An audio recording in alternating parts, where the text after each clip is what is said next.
on, no funny man, more like when I get the bag, then flip it on the internet. Feel like Soldier Boy back in 07. Niggas still living like they ain't no heaven. I know that everything ain't for everyone, but I'm universal since day one. Ain't no record deal, I'm just can't see the spirit, just cop a feel. I'm in the field with the predecessors, I'm the ancestor. If you didn't know, this soul glow, not rose gold. Amethyst on froze zone, this rose course like a snow cone. Gotta clear my mind before it's all gone. These stones and crystals got me tripping, I was cool now. Basically school scholar, peak and cap and gown. Clouds talking around me, but I'm staying solid. I've been solid, shorty clay, she riding, but I hide out and had to clean out my surroundings for a better view. Can't move too quick, thoughts on me right ahead of you.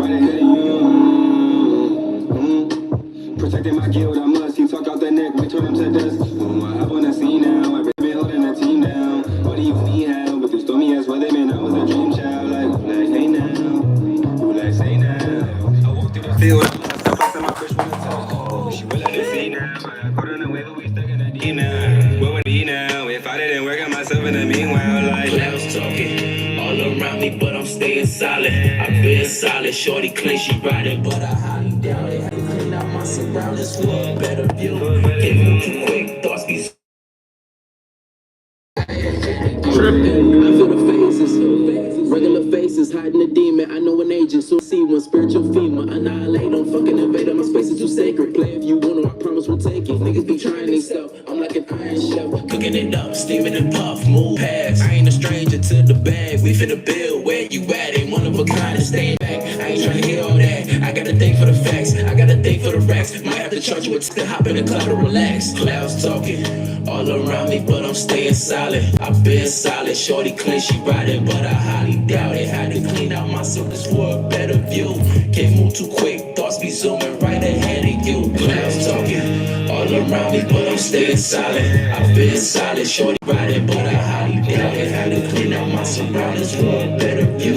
Can't move too quick, thoughts be zooming right ahead of you. What up, what up, what up? Boy, Dave B. Watching Davebeyondtv, where we go beyond the everyday bullshit that people be consuming on a day-to-day basis. And today, I want to get into a topic called how your moon sign holds you back in astrology and things like that. And this is going to get into like understanding deep psychology, really, because when we're talking about astrology, right, as a tool, it's a cool tool to understand different energies and spaces that you be in energetically that, you know, affect the way in which you respond and react to things like that. And Lil Watts in the house, what's up? You know what I'm saying? Well, Lil Watts, okay. You talk about Watts, okay, California, what up, dog? You know what I'm saying? All the way out there. Homeboy, saying what's good with you. He said, shout out to Misa. You said peace, prosperity, and protection to you. Glad to catch you live. Yeah, glad you here. You know, shout out to you.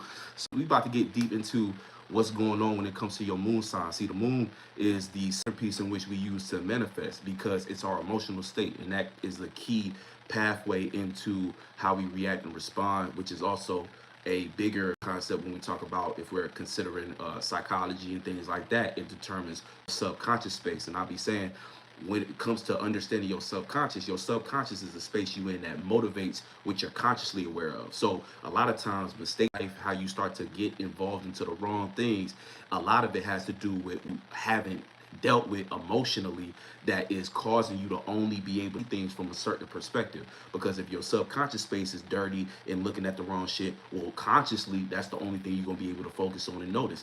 And all of that affects we interact with other people. And that's why we get into situations where we start to manifest things that go against what we desire and shit like that. And it becomes confusing because you might in your head kind of be aware of what you're trying to bring into your life. And so you like, damn, I'm doing X, Y, Z. I'm doing everything I'm supposed to do.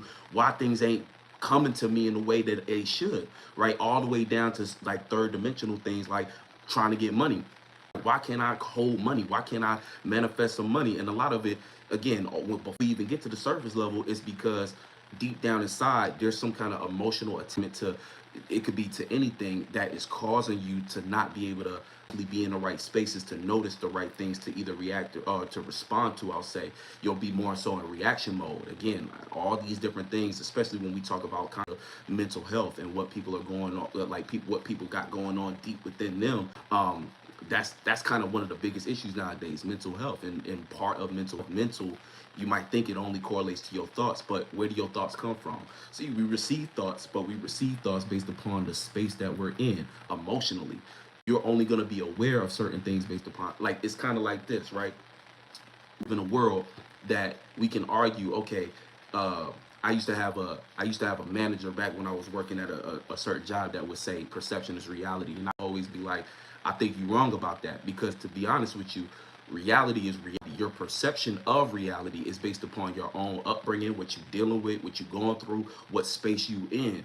So as all of us are individual spaces and things like that, we all have a different perception. But it's when we can start to agree on certain things that we can start to carve out a collective agreement, what's objective and things like that. And even that only goes so far. Same thing even when it comes to personal relationships.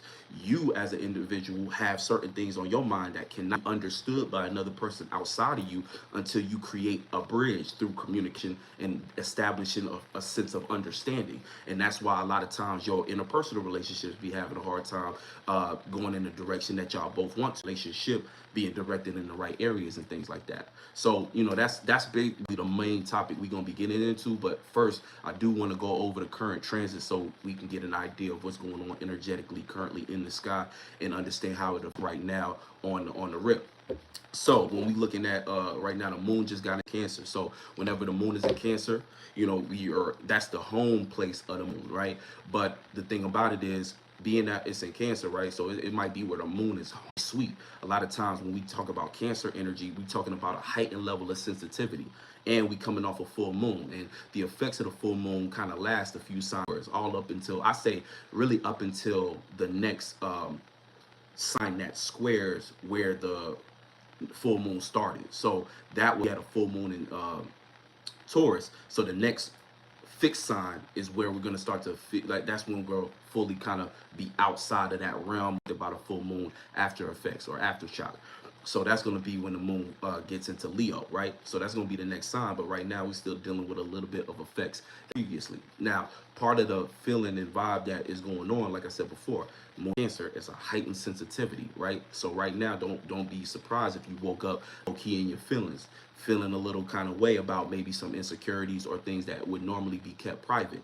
The thing about Cancer, it's a cardinal water. So a lot of times has a need or a certain kind of directive to want to push off its feelings, right? Because a cardinal energy is initiating and creating something new. So Cancer sometimes want you to feel how they feel so that they can feel more comfortable. Or if they can't feel comfortable with you, they'll do something to separate themselves from you. And that the cardinal energy is kind of like being a leader. So they're the leader when it comes to what things, emotions, and feelings. They want to be the leader. Think about like somebody who wants to be a leader. That's somebody who separates themselves from the pack and also expects others to follow suit with what that vibe is. You feel me? You said you abandoned your kid for this. I mean, I didn't abandon shit. You know what I'm saying? That must be what you're to me. Hopefully you didn't abandon your kids to watch my live stream, but shout out to you. But for the most part, when it comes to that type of stuff, you gotta you gotta keep in mind. So there's a heightened level of sensitivity. So if you in your feelings right now, and one thing you gotta be real strong with, coming off a full moon in Taurus, a lot of things that you might be trying to build for yourself at the moment, right? You're probably highly aware of what's going on in reality and stuff like that. He said trolls are in their feelings, right? We're playing out the energy straight up. Shout out to I don't know how to pronounce your name, but KV. I'm gonna call you KV and shit like that if that's cool. But yeah, you know what I'm saying? You know how trolls be.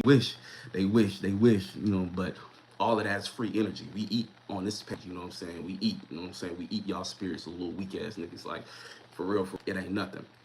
But for the most part, when it comes to, you said, okay, you said black people have to fix their community before we take any advice from you.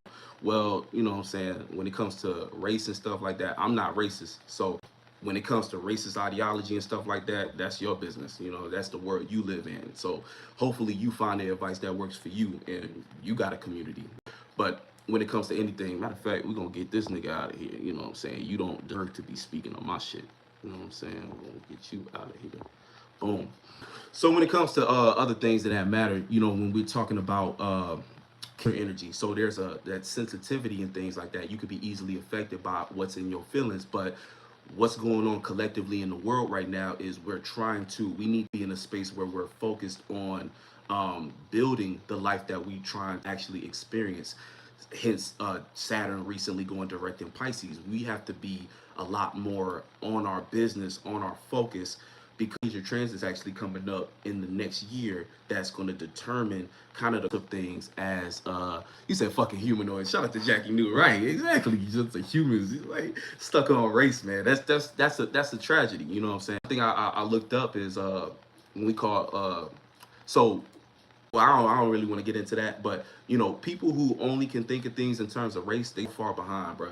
They so trapped in their own perception. It's sad. It really is, you know. But hey, you know, we keep it pushing this shit like that. But that's for a different topic, because I could go in on that. I did some research on how even the word, you know, racist. If like when you're looking at etymology, I like to look at the suffix and prefix, which is like that little part at the end of a word that is also used for other words to describe a certain space. So if you look at cyst, like a racist or a psychologist, no, not just, but cyst. So it's like a, let me see, hold on, cyst, suffix.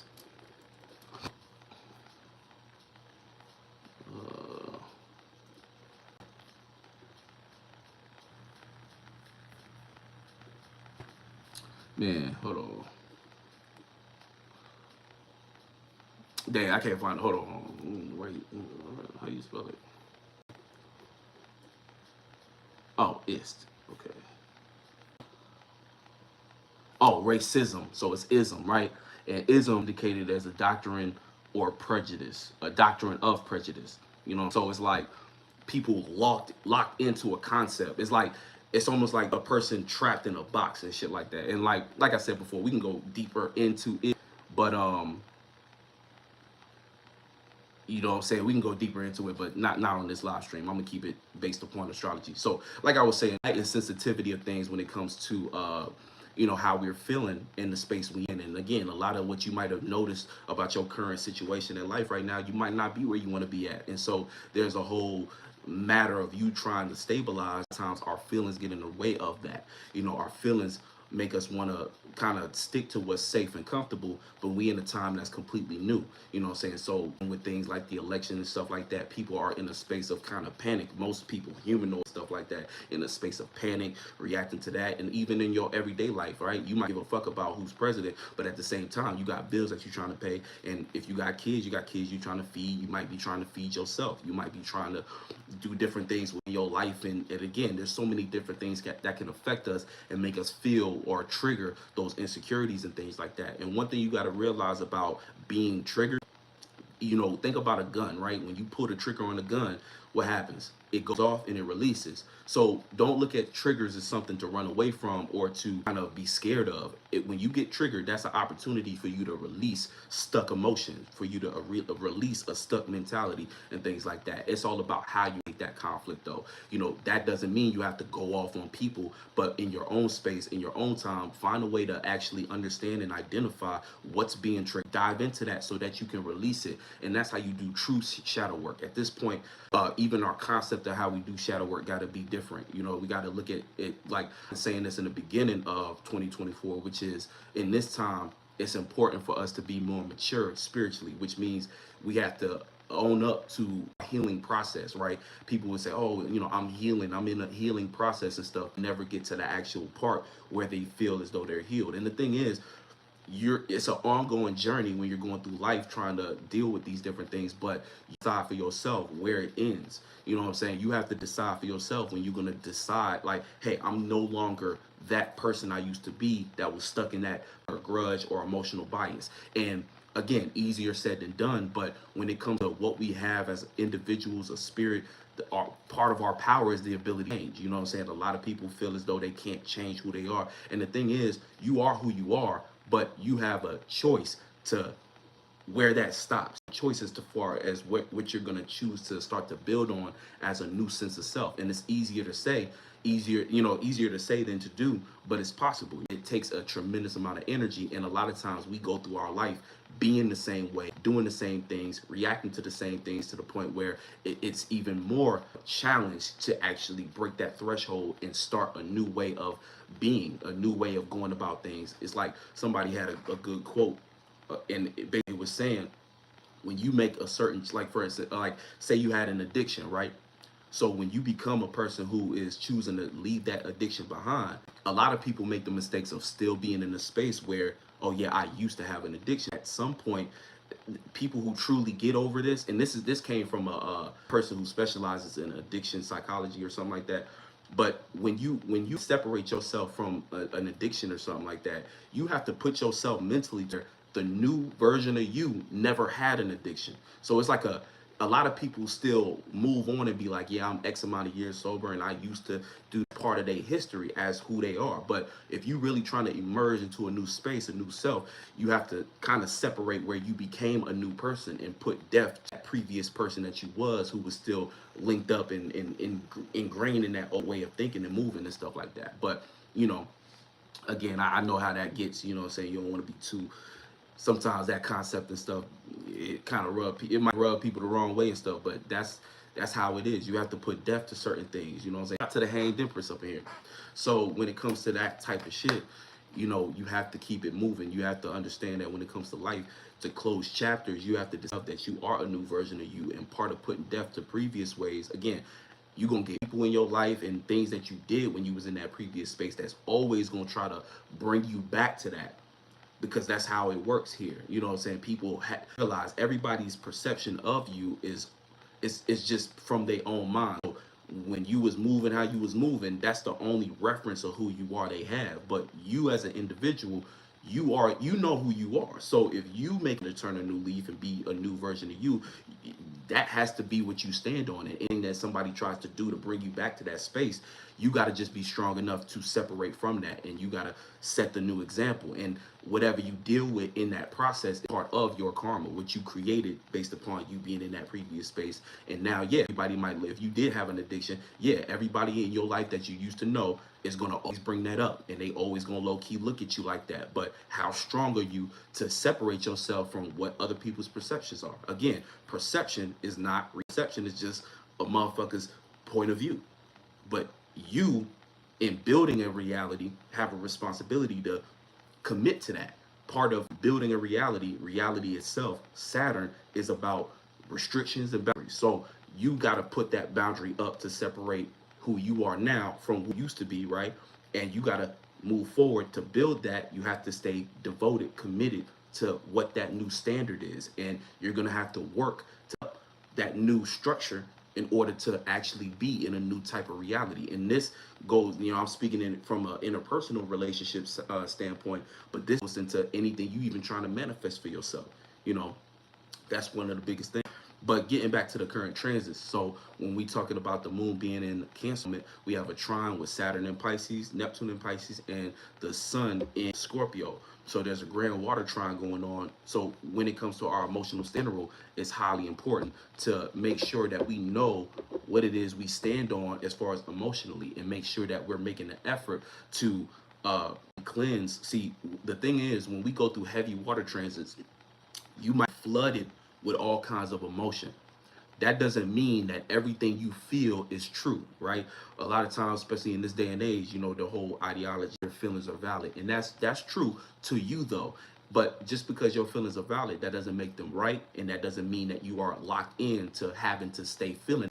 You have the power to change how you feel, and feelings gonna change anyway regardless. So how you feel today might not be how you feel tomorrow. And this is where a lot of people get mixed up in their pathway of trying to manifest things for themselves. Because it's like, look, yeah, you might feel some kind of way based upon how somebody rubbed you the wrong way, something might have happened that disappointed you. You might have woke up in a bad mood, different things.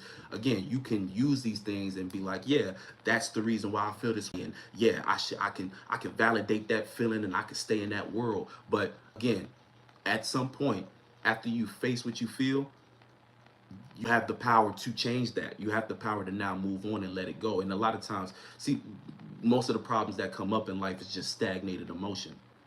People don't communicate how they feel. People don't want to tell you what you know. People don't even want to tell themselves how they really feel. And so you get a lot of people with stuck emotions that realize that this is one transit or this is one feeling, but the moon moves every day. So feelings are supposed to be on some kind of continuous flow. Now that doesn't, you can't hold on to feelings that you like, but even that at some point gets played out. Anything, it's like anything you try to cling on to at some point is going to change. So even if it is a feeling that you like, you have to still know how to release even those feelings so that you can allow new feelings to come and cycle through. I always use the analogy of when we talk about, right, shout out to Von the Guru up in here. He said understand the phases. Exactly. I like to use the metaphor of a swamp versus a something like that, where a river is a lot of times considered more fresh because there's a continued flow. It might be, yeah, I think I'm talking about a river, but or even the ocean. It's so many things going on in the ocean. Of course, the ocean got salt in it and other things that kind of do other aspects. But my point is, there's a different water that flows, which you can get very clear, clean water if it's flowing. But you look at a swamp is nasty. It's all kinds of algae and moss and stuff that starts to formulate with that water is stagnant. And so within your own body, again, all health problems come from uh, when your blood can't flow freely. You know what I'm saying? If you get something, a blood clot or something like that, you'll fuck around and die because that all of that, there's no flow in your own body. Same thing even with air. Air can get trapped, and when it gets trapped, it causes pain in other areas, inflammation. You know, that the way people eat, their gut being, a lot of this is the reason why they develop issues like what you would call diabetes or other kinds of things health wise. It's all because they got stagnant. Something in their body is not able to flow. And that's why exercise is important. Certain foods that allow things to release, like allow air to release, and all these different things matter. And that's why you even got all kinds of different organs that operate alongside each other. But if something gets stuck, one organ starts to not be able to receive what the other organ is trying to pass on to it and things like that, you know. So there's all issues that start to happen. Even with anxiety, when you got anxiety, it's just something giving a signal to the brain. But a lot of times, even with your brain, if you worry something and you fixated on it and you're trapped in that world, guess what? Your mind can move outside of what you're anxious about. So a lot of times people go, and this is how even they develop. They're so stressed and worried about one thing or a couple different things, and it builds and accumulates. This is why meditation is important, because what meditation does is clear your mind. So the things that are making you anxious, the things that you're thinking about, can have a space to flow freely. You're supposed to allow thoughts to come in at night when you're up in bed and can't sleep because they overthinking about every little thing. That's a health problem in and of itself and shit like that. And again, that's a different kind of health problem because that starts to affect your cells and things like that. See, everything is interconnected, as within, as without, as above, as below, and shit like that. That's why, again, you could feel a type of way. People are in depression, and it affects other areas all the way down to eventually being their organs. You know what I'm saying? You went through a breakup, you and your feelings, and you suppressed. Next thing you know, a year or two later, you done developed some kind of illness. You know what I'm saying? Some physical ass illness that came from you just in your feelings and stuff like that. And again, but it's all about allowing certain things to flow. Shout out to Schwetzel up in here. Salute to you too. You know what I'm saying? Y'all should check out Schwetzel and Von the Guru and the Hanged Empress and Jackie New. All of them are amazing teachers with great content. So go ahead and subscribe to them. And hit that like button and subscribe to me if you're new here. So going on, like I was saying, for the transits, right? So there's a grand water trine. So right now it's two options. You got a high octave and a low octave. The low octave is to your feelings, right? So the moon in Cancer is making you heightenedly sensitive and wanting to cling to comfortability, right? Now, what we supposed to be doing, let me continue on with the low octave. So on the low octave end, you could be in your feelings and you can start to allow your insecurities to speak for you. So let's take it along to that grand water trine. So the moon being in Cancer, right? So you're gonna start to create, initiate new feelings, right? But these new feelings, if they're rooted in insecurity and you're allowing your discomfort to define you, right? What's gonna happen? Take it to the sun in Scorpio, right? Which is in the third decan of Scorpio. So there's a bit of this Piscean aspect or Jupiterian aspect. No, it's Cancer actually. The third decan of Scorpio is Cancer. So there's a sensitivity too, to where looking at things and what we're acting on, right?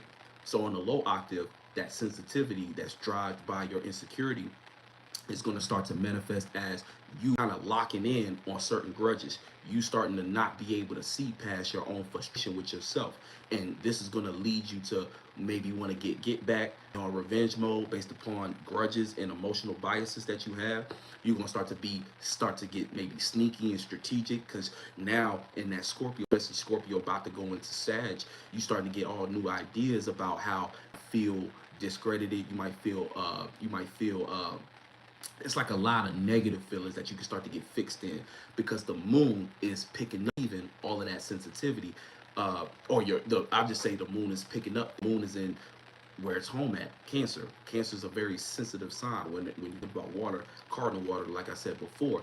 It wants to be the leader, and it wants to also push off how it feels to be known and seen from us. So that mixed with the actions of the sun being in Scorpio, the Scorpio sun might want to hide those things. It might want to keep those things locked bare deep inside, so that can become a person starting to develop a vendetta, or I'm insecure, and so now I'm going to look to destroy those feelings, though deserve it because of how I feel. It could be start to become a very self-centered, a very nasty energy that can lead to you getting situations that will result in either you being exposed for it, you being you going through some kind of transformation, or trying to transform someone else. And whenever you transform someone else, a lot of times that comes back to bite you. That's like that whole concept of stinging yourself, right? You thought you was getting revenge, but because of your led you to be put in space where the revenge you got don't even feel as though it hit as hard as you wanted it to. You know what I'm saying? Or even if you do think you got over on somebody, on some end, there's usually a part of you that stands that you got played. It's like, you know what I'm saying? That's kind of a deeper thing. Some people feel as though like, yeah, I'm glad I got revenge, and that's cool. But you think about that space you in too, to feel like, you know what I'm saying, that's kind of a tricky space, because it's almost like sometimes you be lying to yourself. You be like, oh yeah, I got over on this person, and I feel good about my revenge. But deep down inside, you still hurt. You still holding on. Still didn't fulfill you in a way. You didn't release it. You just even the score, which I feel good on the surface, but over time you start to realize like, damn, I still feel the same way. And so this is how hurt people hurt other people. They do it back to some, right? But when they leave that situation, they still feel unfulfilled, and it becomes a thing where it's a driving force. So they want to keep on doing it. It's like a person who, say you in a relationship and you get cheated on, right? And so that person said, well, you know what, I'm gonna cheat back. So now you cheat back, but there's a multitude of different things that can develop after that, aka get involved with the wrong type of person who ends up giving you an STD or something like that, something dramatic. It could be, you get into a situation where a kid with the person you cheated back with, and then now the other person, you feel good because you got back with them, but you can created another force or based upon you trying to even the score. It's kind of like how I say energy. It's like energy be transferred a lot of times. So when you do things in the space of revenge, you manifest the vibe in a different way. So it's like what you put out, you get back. So you thought you got over because you even the score, you fought fire with fire. But if it truly justified, aka like it kind of goes, if it's not truly, it's a difference between things because you feel justified doing versus something that you do that's authentic and genuine to you. Like the space in which you in, when you do things and put out energy, you receive that back. So if there wasn't like you know what I'm saying, it's like nuance. It's very nuanced, but it's just, you got to be careful when you in that space of, oh, I'm gonna get revenge, or I'm trying to even, or I'm trying to because a lot of times, no matter what you do from that space, you manifest something where whatever you did, it come back to bite you in some kind of way. Like either a responsibility that you have to now deal with, so on and so forth, beyond that situation, or you leave that situation drained in a situation where it gets done onto you. So it's weird, you know what I'm saying? But getting back versus you truly being genuine, like you truly justified in something where a situation that just happened that you didn't necessarily have to force or push. You know what I'm saying? It's different when it's genuine. That's all I can say. Shout out to Makobi in here. So when it comes to so when it comes to the moon, this grand water trine on the low oct, this could be motivated to do very to do different things, right? To destroy, keep secrets, or to manipulate based upon your own insecurity, which is, again, is going to put you in a space where, yeah, you might think you're getting away with it behind the scenes and in the dark, but it might manifest itself as something to come back to. And then Saturn being in Pisces, a lot of times people will be doing this based upon what they trying to build in their life, or feeling as though they have to escape from something. The whole thing with Saturn and Pisces is that self to build the life that you don't have to escape from, versus just succumbing to escapism because you're a little bit uncomfortable, because that uncomfortability is just coming from your responsibility to build the life that you're trying to see for you. You have that imagination all day, and you can't expect other people to feel that same way until you start to make some physical representation that affects other people. If you're not getting there and making your plans noticed and making what you do apparent, visible to other people, aka your dream. If you're not living your own dream, right, and you might not have all the money to do it the way you want to, everything you see in your mind, you might not be able to kind of get it out the way you want it to. But if you're not making it to live your dream, other people not gonna get it. And even when you doing that and they kind of see a glimpse, sometimes it don't even have nothing to do with you. They in their own mind, and they battling what they think is even possible for themselves. And sometimes people even choose to hate on you because you're doing the first couple steps to show that, hey, damn, I have no excuse. This person getting up and making the most out of their situation with all kinds of retarded things to label people. Oh, you only doing that because of this, or you had silver spoon, or you had this. And people come up with all things to, again, justify why they not getting up and doing what they know they supposed to be doing in their own lives. So you owe it to yourself to walk your path, do your dream, without considering or being so concerned or caught up with everybody else's perception. And that's why, again, I'm gonna keep on saying it to the day we're wrong. Perception is not necessarily reality, but it creates your reality. So you gotta perceive what you're doing in a different kind of way, and not be so dependent on how everybody around you might be seeing shit, because their lens is made for them, you're for you.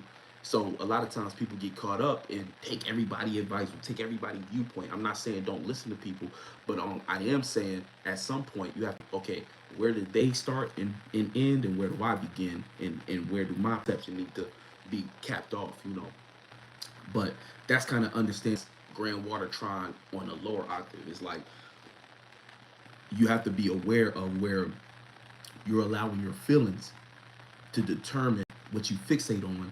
That makes it harder to transform and transmute in a positive type way. See, if you're getting too bogged down by your insecurities and what's making you sensitive and react to certain things, you are going to be locked into that reality. You're going to fuck around and build what, basically, think about it like this: grand water trine with Saturn and Pisces. You can basically build your own prison right now by being too stuck in your feelings, or being too stuck in the wrong feelings and emotions, and reacting to the wrong things. So it's up to you to do. Now let's talk about the higher octave. So instead of allowing your insecurities to define where you at and where space you lock in, instead, this is what you can do: a high octave version. The moon in Cancer is cardinal. You have the power in the cardinal line to initiate a new way to feel and deal with your emotions. So feeling the insecurity is inevitable. We all got flaws and different things that we consider to, because we humans embody I said we humans embody. Hell no. We spirits embodies having a human experience. So to feel things is inevitable, but it's how you deal with those feelings. Being that the moon is in a cardinal sign, hey, guess what? You got a gift. And not just any, the moon is home. So you have a superpower right now, or an ability that you can now take what you're feeling and sensitivity. Shout out to Radical Susan. Damn, I need some water, man. Shout out to Radical Tsunami up in here, man. Shout out to you. So you have a gift right now, or a power. Oh, shout out some water on me. But you have a gift and a power right now to take what you are feeling and responding to, or reacting to, and response to it, where you can change how you feel.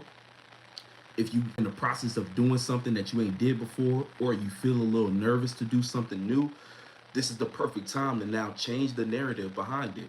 right? You can kind of do it twofold, right? On one end, I like to look at it as explore out of the feelings and emotions. Hey, shout out to M Hill. You know what I'm saying? Marquise in the building. Y'all go with the music, man. Y'all need some jazz in your life, man. Get your spirit right. Get some jazz in your life. Listen to M Hill, Marquise Hill in the building. Chi-Town.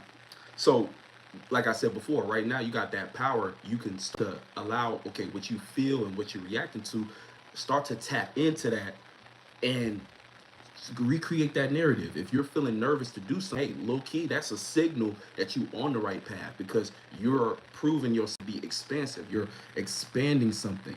See, one thing to note is Jupiter is exalted in Cancer, right?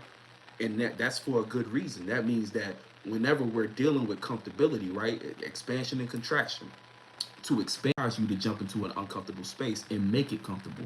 That's the power. That's Cancer highest form, is the ability to jump into an uncomfortable space and make it comfortable, not by manipulating others, but by controlling itself.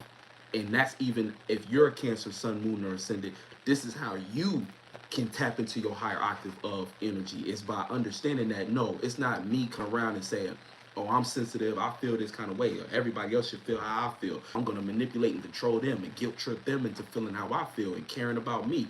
No, it's about caring enough about yourself to say, you know what, any situation I go into, I'm gonna my own feelings about it to create a form of safety or home in any space I go to. You know what I'm saying? Shout out to Blaze and Mello. You said even the physical heart expands and contracts. Exactly. That's some crazy shit, ain't it? So understand that where you're at might be in an expansion space if you're uncomfortable, and even if you're not even if you are feeling like you're comfortable, understand that that ain't forever, and understand also where you might be getting maybe even lazy on.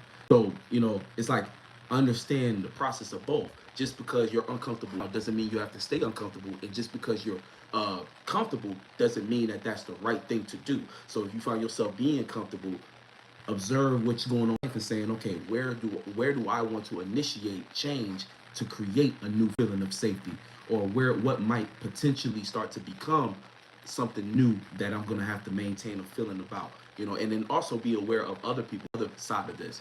When we are dealing with other people, external world, wherever right now, understand that others are gonna be sensitive. So you might rub people the wrong way and not understand why they are reacting to you in a certain way, but don't let other people's reactions and expressions determine your feelings. So that's another part of this. You got to be very aware, because people are going to come to you with some kind of sensitivity. And I'm not saying you can't empathize with them. I'm not saying you can't connect. See if these are people, places, and things that are part of your personal space, and part of personal space, people you care for, people in your family, or things like that. But a way to deal with things, again, in a response type mode rather than a defensive reaction. Oh my gosh, you know what I'm saying? Where now their feelings are now you cardinals. Again, Cancer is cardinal. There needs to be a defined line on where you start and where you end, and where I start and where I end, emotionally, space wise, mental wise. But getting back to on point. So this grand water trine on a higher octave is you taking that Cancer initiative to create comfort in new places, right? So if you are nervous and you are trying to maintain and build something for you, go ahead and take that initiative. Something important to note, when we go further into the grand water triangle with this Cancer moon, is its opposition to Pluto. Really about to go into what is it, Aquarius. So tomorrow morning, Pluto gonna be in Aquarius. It's game time. Whole new world, whole new set of rules and regulations when it comes to what we've been working on to transform, when it comes to our status and how we're moving in business, everything we got going on in our life that needs our attention, focus, and now it's going to be switching energies into needing to communicate and facilitate that amongst other individuals, either within yourself, associating with different ideas and feelings, or with actually associating with different people outside of you to create some kind of situation where you can consider them community, or consider them in their building with on some kind of level, right? It's kind of as within, as without. So what that is, you actually applying yourself to be linked in and working with a community, versus the other end of it, the internal side of it, knowing how to deal with your own self, so that you don't get lost in the sauce, aka you don't make everything about you. You don't feel like you're in some kind of, you gotta be in some kind of secret competition, or like you gotta be alienated and things like that. Sometimes it requires you to know how to deal with yourself. You can properly ingratiate yourself with a team in a community. A lot of times people who find it hard to work with others is because they find it hard to themselves, and they might feel perfectly comfortable in their own space doing their own thing, but it takes another level of knowing how to deal with yourself to actually know how to associate yourself properly. And that's what people don't realize. Like people who consider themselves introverts, or people who even got trauma around trusting others and words, a lot of times it's not so much about everybody else is to blame. It could be in the wrong space, but a lot of times what I find it to be is actually a person having a hard time to know how to deal with themselves in association with others. So when they're by themselves in their own space, it's comfortable because no matter how weird you are, it's just you and you, right? So that's the first step, being comfortable with yourself in your own space. You know, the people who know how to be alone, but you don't learn how to be alone to stay alone. You learn how to be alone so that you reemerge and know how to associate amongst others, because we in a world that requires you to relate to others. And if you think that's not true, think about you as a baby. You didn't come out your mama's womb knowing how to take care of yourself. You needed somebody around there to get you what you needed to eat, to know where to sleep, to learn all these different things. So it's nature wise, even nature wise, you didn't come out just being on your own. You needed other people around you. So I don't know why I grow up and be like, yeah, I'm on some by myself shit. That's you living life very limited, and you're probably just scared because it takes a lot of courage to formulate healthy relationships and shit like that. And that's why even when it comes to right now, that's why everybody's confused on what to do, because they don't know how to deal with themselves amongst others, and a lot of different things we can point at as a result of why that became. But you know, it gets pretty deep, you know what I'm saying? But that's the point of even spirituality. Spirituality is about the self, but it's not about the self to lock yourself away and become a recluse and separate from this world entirely. No, nigga, you're supposed to do so you can get your own power and know how to associate with reality and be an example for others who struggle with the same thing or whatever your purpose is, and to fulfill that. He said, I'm a 3-degree Scorpio moon and 0 degrees Cancer sun. Yeah, I see this way internal and external. Yeah, shout out to you. Yeah, Watery. Yeah. That's crazy. Shout out to Boom Audio Day. You know what I'm saying? I don't know if I said the audio right, but shout out to Boom up in here. So, you know, that's something to keep in mind. You know what I'm saying? So when it comes to, yeah, so the moon is going to be opposite Pluto. Pluto went to Aquarius tomorrow, so that's just something to be aware of in general. Okay, now it's time to associate. So you might be scared about that. There's a lot that might be affecting you to make you kind of nervous right now, and you might not be able to pinpoint what that is. But the thing is, don't stress so much about feeling.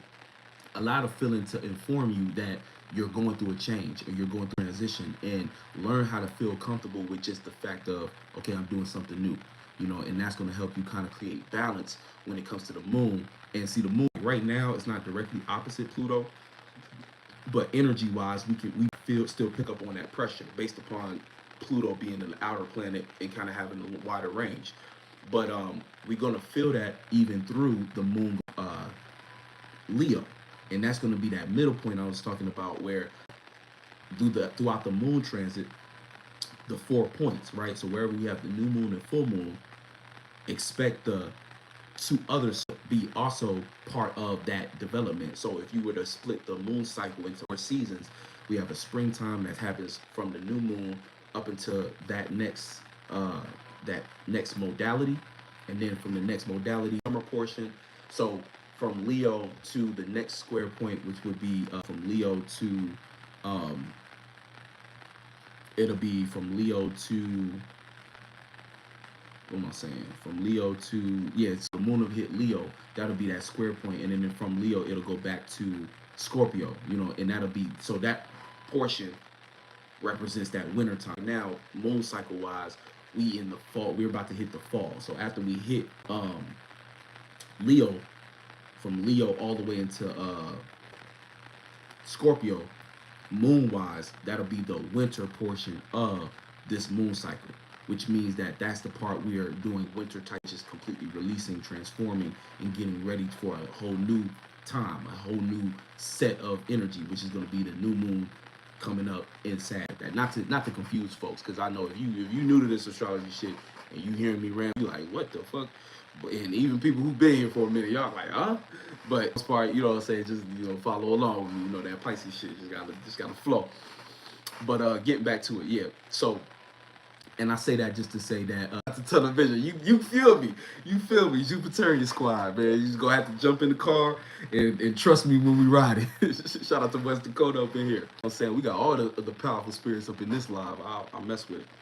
So yeah, so continuing on. So right now, yeah, we're gonna feel those effects of opposite with Pluto, meaning it's kind of inevitable for us to feel extremely uncomfortable because we know we're going through a transformation and everything we built up for transformation is now being put to the test. Meaning, don't be surprised if even though we outside of a lot of these retrogrades, right? Because Saturn is now direct, Pluto indirect, it's no longer retrograde and things like that. Even though we out of these retrogrades, when we hit direct, just because we direct doesn't mean old things don't still come up as tests to see if we actually learn and are willing to apply what we went through during the you know what I'm saying? Everything affects one another. The retrograde, it's things more apparent in your face as previous situations and energies and circumstances, but it's giving you enough time to see what went wrong during retrogrades. Retrogrades, you see what went wrong back then. And during direct times, it's like in forward motion. But in that forward motion, you're gonna have to apply what you learned in real time. So consider real time. So Saturn went direct, but things dealing with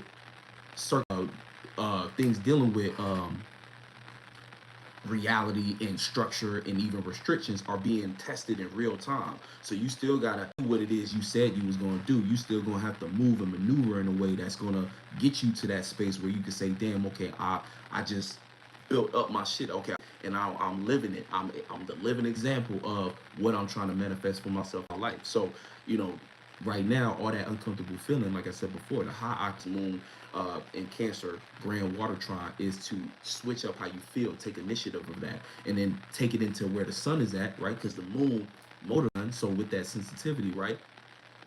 Take all the potential negativeness that you might feel or the insecurities you might feel, and this is a powerful time to now transmute all of that. The sun is in Scorpio still, and it's in its final degrees at 25 degrees Scorpio. So that means in the next couple of days, we're gonna start to hit cusp.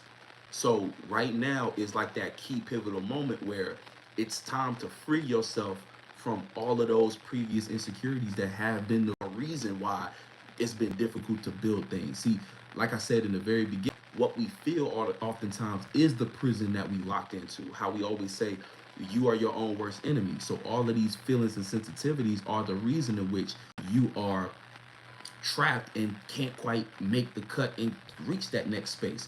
So that's why right now,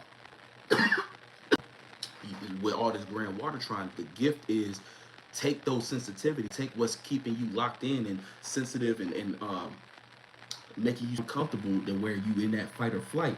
Take that in order and transmute it. You know what I'm saying? That Scorpio energy is here. The sun in the last degrees of Scorpio is saying, hey, this is the key for you to transmute all of that so that you can put yourself in a better mentality as we move into Sagittarius, so you can be free. But see, what happens is, look at that lower octave aspect of this again. A lot of people are going to let these insecurities drive them to lock themselves in to a person based upon what they can't get over or release emotionally. Shout out to Pamela. You said, is it possible to make a video on how to read a birth chart or where to find information about it? Yeah, for sure. Let me write that down. How to read birth chart. Yeah, I'll put that in the listing.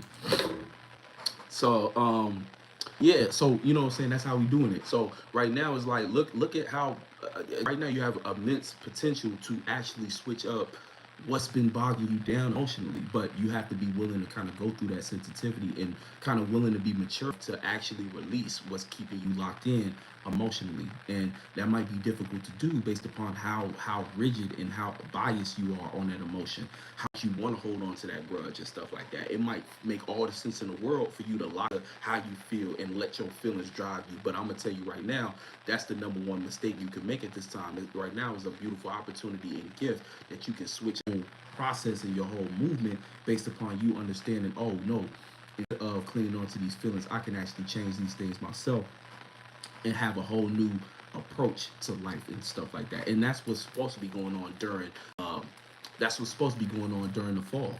You know, we still in the fall season, and we said get some water. Yeah, I need some, man. I need to, yeah, well, give me a little robot. You bring me water every now and then. You know what I'm saying? But when it comes to those types of things, that's what we're really dealing with. Is like, you know, right now, look, you can transform all of that.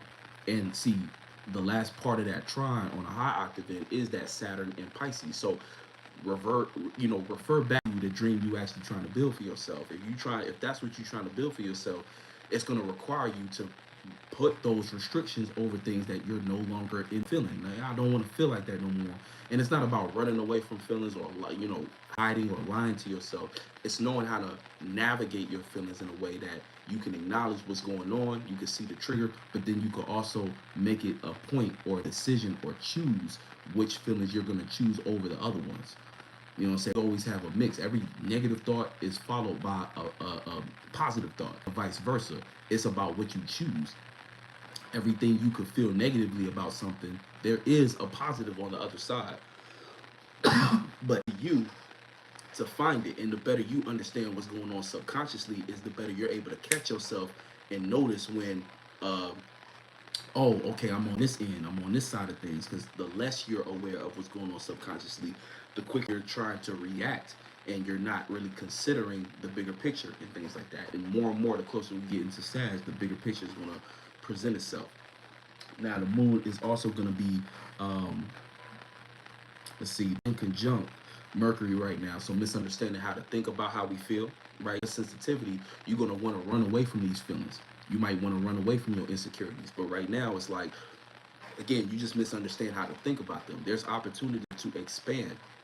So use that Mercury and Sag to see the other side of what you might be feeling. You know what I'm saying? There might be something on the other side of your emotions you won't be able to see unless you're willing to expand your mind. And you know, Mercury has a hard time sometimes in Sagittarius, but it's not one of the worst. You know what I'm saying? You say I have a robot's vacuuming right now, so I can have time to learn more from day. Hey, you know what I'm saying? That's what it is. That's how we should be doing things, right? Another aspect is the moon is opposite Venus. So right now, even you said take your dog for a walk and let your man take care of that. Take your dog for a walk and let your man take care of the shit. Right. Shout out to Hank Dimpers, poetic and shit like that.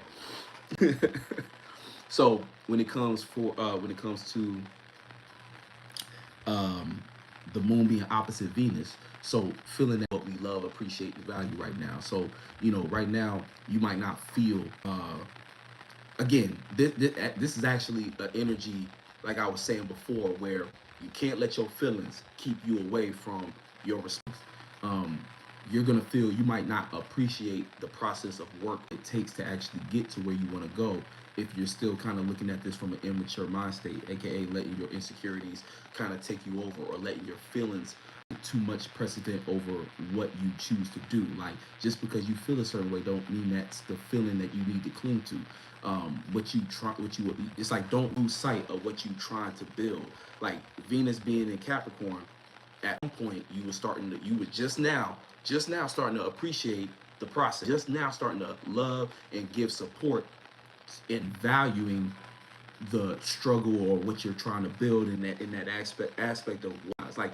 Venus and Capricorn did a lot for us in terms of help us start to look at life as something that, oh, if I just manage this and I put this in this space, I can actually get myself out of a tough situation. I can actually manage something that might be giving me pressure that I can now fix and makes in life and shit like that. So you might have been just now, even with the different, if you want to relate Venus to relationships and say, even when it comes to relationships like that, whether with again platonic, business, or romantic things like that, all kinds of relationship, even with your relationship with yourself, understanding the importance of restrictions, boundaries, being more mature, so you know what it's going to take to get to things you want. Venus represents a lot of times what we desire on a lesser level, less intense, I'll say, right? Venus can be intense, but Venus by nature is what we just want. Deep desires is kind of a different energy, but what we want and would like to have and kind of feel like we almost on some level may deserve, that's like Venus energy, right? So that being in Capricorn, willing to work for it, or hopefully that should have been on the high octave end of things. Planting seeds look like you understanding, oh, what I want, I have to work for it, and you assuming that responsibility, right? Of course, it could be on the lower octave, and you might have started to look at, you might have started to get, what is it, spoiled, or expect like people to give you things that you want, and feeling like you don't have to work for it, feeling like, oh, I got the status, it should be given to me. And the thing about it, that if you was on that type of, well, you're gonna see very quickly that nobody's getting up to give you anything, nobody coming to see you. So hopefully you understood that, oh, you know what, the things I really deserve, I gotta work for. Entitled, that's the word I was looking for. Entitled, that's the lower octaves in Capricorn. Entitled to the point where now you bossy and bitchy, manipulative around people around you who might have at one point could get you what you want, but now because of the energy you giving all, people like, man, fuck you. But you was on the positive end. I have to work for the things I want. So the moon being out there is, again, all these emotions you feel, the sensitivity you might be lost in, could convince you, nah, I'm not gonna work for it today. Or it can take you right out of your position, trick you right out of your position based upon you too much in your feelings. And now all of a sudden, everything that you was willing to be fight for, willing to build, willing to be ambitious for, now you like, nah, I'm just gonna settle for what's comfortable. And again, that's another aspect of what this opposition could pull you away from what you actually, from what's good for you, you know, versus understanding, okay, how I feel is how I feel, but to provide balance, some days I'm gonna go through hard times, and I'm gonna figure out how to balance this so that even if I do feel it, I know how to put my feelings in a category that will still allow me to.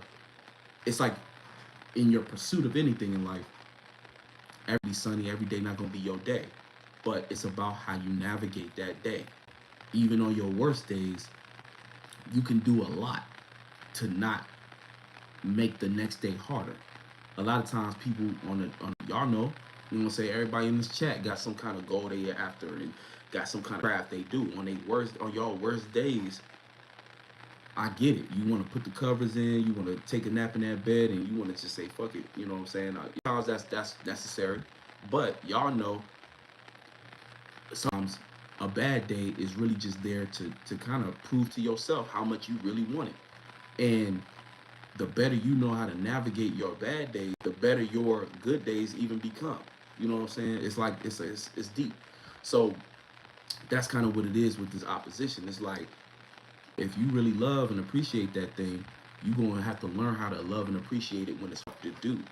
And if you can't do that, a lot of times that's the reason why you're not where you want to be. You know what I'm saying? And that takes a certain level of maturity. So this is really about emotional intelligence and emotional maturity. You need to be able to be like, you know what, I might not feel like doing that thing today, but my discipline is the reason why I'm gonna do it anyway. My devotion to that thing is gonna be the reason why I choose things that are gonna be beneficial to it, even if I don't feel though I'm going anywhere or it's going anywhere. You know, and I'm not saying be a fool and not have discernment, but if this is something you care about, the devotion has to go beyond just how you feel, because your feelings gonna change. And you know, that's the bigger thing when it comes to people, places, and things that you might be in relationship with. So even for that, it's like, just because you mad at the person that you with today, don't mean that you should be doing things that are negative towards them. Knowing how to like still love and appreciate somebody when you don't feel like is one of the realest things you can do. You know what I'm saying? You know, that's why a lot of people, even in relationships, be all over the place nowadays, because the second somebody's uncomfortable, second somebody get their feelings hurt, is the minute they want to run, destroy the relationship, or do something on some get back shit. And that's even a bigger, I was talking about with the Scorpio energy and the moon grand water trine on the negative end. It's like a lot of times, like this again, you be a person's insecurity to drive them to do some very nasty, very destructive things. That Cancer getting on the wrong side of a Cancer, are you kidding me? You know how crazy Cancers can get? Just because they feel like in the work, they feel justified too. They like, yeah, no, I meant that shit. And shit like that, because that's how far feelings can go. You know what I'm saying? How they say, I don't know the saying, but it's like orange, da da da da da. You know, it's just because that feminine energy, your feelings allow you to do some very extreme shit. And on top of it, feel comfortable, justified because you was hurt. You know what I'm saying? Destroying whole nations and shit like that. That's the power of that feminine energy with filter and no, you know what I'm saying? So the feminine energy within you gotta remind yourself that you gotta have enough emotional intelligence to regulate your own systems so that you don't destroy your kingdom, aka whatever it is that you build for yourself in reality externally. You know what I'm saying? Your feeling the very thing that destroys everything and lights the whole kingdom on fire. I like to look at kingdom as everything that you're creating and things like that. He said forgiving is not a Cancer, not a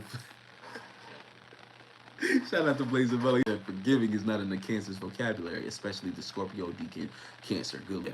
Facts. Until they like I was saying before about a high octave Cancer is one that understands that they have to feel, they have their own feeling and initiate their own feeling and control their own emotions instead of trying to manipulate everybody else to make them feel comfortable and shit like that. You know what I'm saying? It gets real deep with Cancers. You know. Yeah, you would think the way that the pop culture astrologers talk about Cancer, you would think, oh, you know, Cancers, they sweet, and they like, oh, they you know, the moon energy and the motherly nature, nurturing. You know how crazy, you know, like, you ever seen a mother in a space where they gotta do what they gotta do, where they done pushed to the limit and shit? That, man, that's a scary sight. You know what I'm saying? How far that energy will take you. You know what I'm saying? And I'm not talking about women in general. I'm just talking about feminine shit like that. But a mother is a good relationship. How a mother is, a mother bear with her cubs, that saying and things like that. You fucking tear down a whole city just because of those feelings. I mean, you look at any story, mythology and shit like that. Look at women representation of energies were able to do when scorned, when to that limit. And we all had the capacity, even especially if we are talking about men and women, even men. You know what I'm saying? You know, like the type of men who destroy worlds and shit like that, that comes from them not having proper emotional management regulation. You know what I'm saying? I mean that's what it is. You know, but yeah. So that's how deep the emotions go. And right now, like I said before, the best thing you could do, no matter what kind of feeling you feel, especially if it's negative, is to find ways to transmute that and continue to build a different way of handling and dealing with emotions. Because right now, emotional is really the key for whether or not you're gonna plant good seeds for the next couple of transits. This grand water trine is really kind of hammering that home, and you're gonna be able to see very clearly who don't got good emotional management or who don't got good emotional intelligence. So, you know what I'm saying? Real talk, you know what I'm saying? My emotion power up my gym. Like, right, exactly. Boy, you know what I'm saying? You know how many dudes in the gym pumping iron because they hurt. You know what I'm saying? Like, you know what I'm saying? Oh, boy, you turn to the Hulk. You know what I'm saying? Trust me. I know, you know what I'm saying? Certain feelings and shit like that really, and see, in that case, and in all cases right now, like, that's the power of water, and that's why everybody has to have a healthy relationship with their own emotions.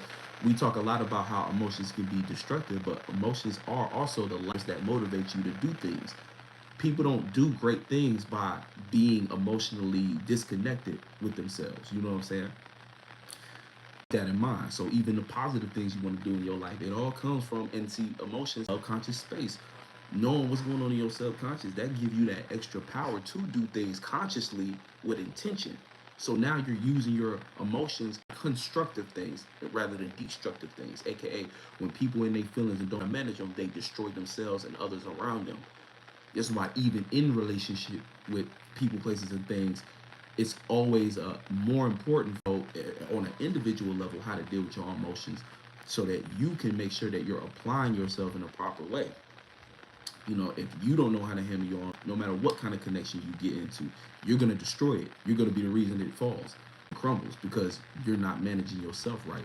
And same vice versa. It's like that's where the trust lies, that the other person is doing the self work to know what's going on in their subconscious, so that when we do link up, we actually are linking up as each other, as you being yourself and I'm being me. Because not knowing where your emotions that takes you to a different place. It makes you a different. So yeah, that's why. Well, yeah, I'll say it. I'll say it just to say it. But even with things like addiction, a lot of times that addiction is coming from you trying to not feel something. It's not really who you are. You know what I'm saying? Even addictive personality, it's not really who you are. It's just the way you're managing your feeling and what you use as impulse to kind of avoid, escape, or change feelings is dependent on something physical. So you use that physical thing to not feel how you want to, not feel how you feel, if that makes sense. Even, yeah, yeah, so on and so forth. Let me continue. We can get to the main topic. Moon is also going to be, is that it? That might be it, actually. We went through everything. It's not really making your effects on Jupiter or Mars. So that's really what we got to be aware of. Oh, it is making a sextile with Uranus, though. So the moon right here has the opportunity to tap us into or make us feel more comfortable, uniqueness, individuality in what we're trying to build. But again, that works the best if you understand, see, Uranus sextiling the moon, it can help you identify more about those or understand more those insecurities that you might have on an individual level. So kind of it's an opportunity right there to, in your rebellious nature or in your individuality, you can start to, you can really start to rebel against the feeling that no longer serve who you really are. All of that energy we went through during the full moon and where Uranus is at is root value.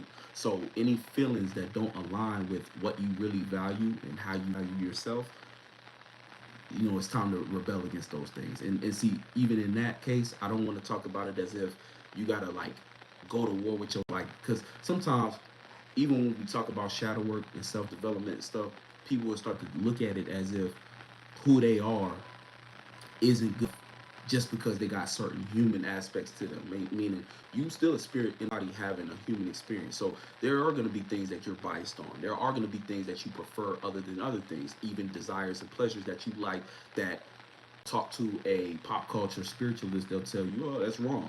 But the thing about it is, it's about you. Like, you got to live the type of life you want to live too. So it's not about deeming yourself or the things that you into. It's about acknowledging them and knowing what you've done in the process. If that's what you like to do, then hey, that's what you like to do. It don't gotta go further than that. You just understand, okay, this is what I like to do, this is what I'm into, this is why I do it, and I know what I'm doing when I'm doing this. So again, we all do things that destroy us, aka you get up and I bet you most people in the chat like candy or something like that, got a favorite candy or a favorite little food, greasy burger and shit like that, and fries and shit, that envy is destroying your body. Everybody like a little, you know what I'm saying, hit the blunt a little bit, hit a shot. It is what it is, you know what I'm saying? That's poison, that's destroying you. But knowing what you're doing when you're doing it. I know I hit the blunt and I don't get lazy high and throw all my responsibilities away. I might hit the blunt and get to work or do something creative, or I might hit that when I'm chilling and stuff like that, and listen to my favorite song and vibe out and connect with my people. We partying and shit like that, or whatever it is. So, it's about demonizing yourself and what you do. It's about understanding it and knowing how to moderate it through that. Because one thing somebody said that was real dope. They was like, to get the best out of Venus, you have to go through Saturn. Saturn is exalted in Libra, for example, and it's a sense of when you're, when we talk about Venus, what's the main thing we say? Everything in moderation. And what you love can destroy you, but it can't destroy you if you have proper boundaries, restrictions, and limits on it. It can't destroy you how to balance it. You know what I'm saying? But when you go too, you get too wrapped up into it, and you go extreme with the Venus, and you don't know how to control yourself. That's where the worst to worse, even down to actual physical relationships. If you don't know how to restrict yourself and stay committed and devoted to what it is, who, what, where, whatever, person, place, of things you're trying to relate. If you don't know how to control yourself in that aspect, this is where you get a lot of other problems and things like that. But that's a different kind of. We can talk about that in a different live. In last transit, I will talk about is the moon squaring Chiron. So learning how to even feel right. Discipline is beautiful. Shout out to JL Will. Discipline is how you, man. Discipline is kind of like the highest form of self love. That's what they say. Discipline, devotion. To be devoted to something is, another aspect of discipline too. If you devote it to yourself and your values and things like that, you know how far you'll go. You're unstoppable at that point because your decisions now are made in a way in which it's like self protection.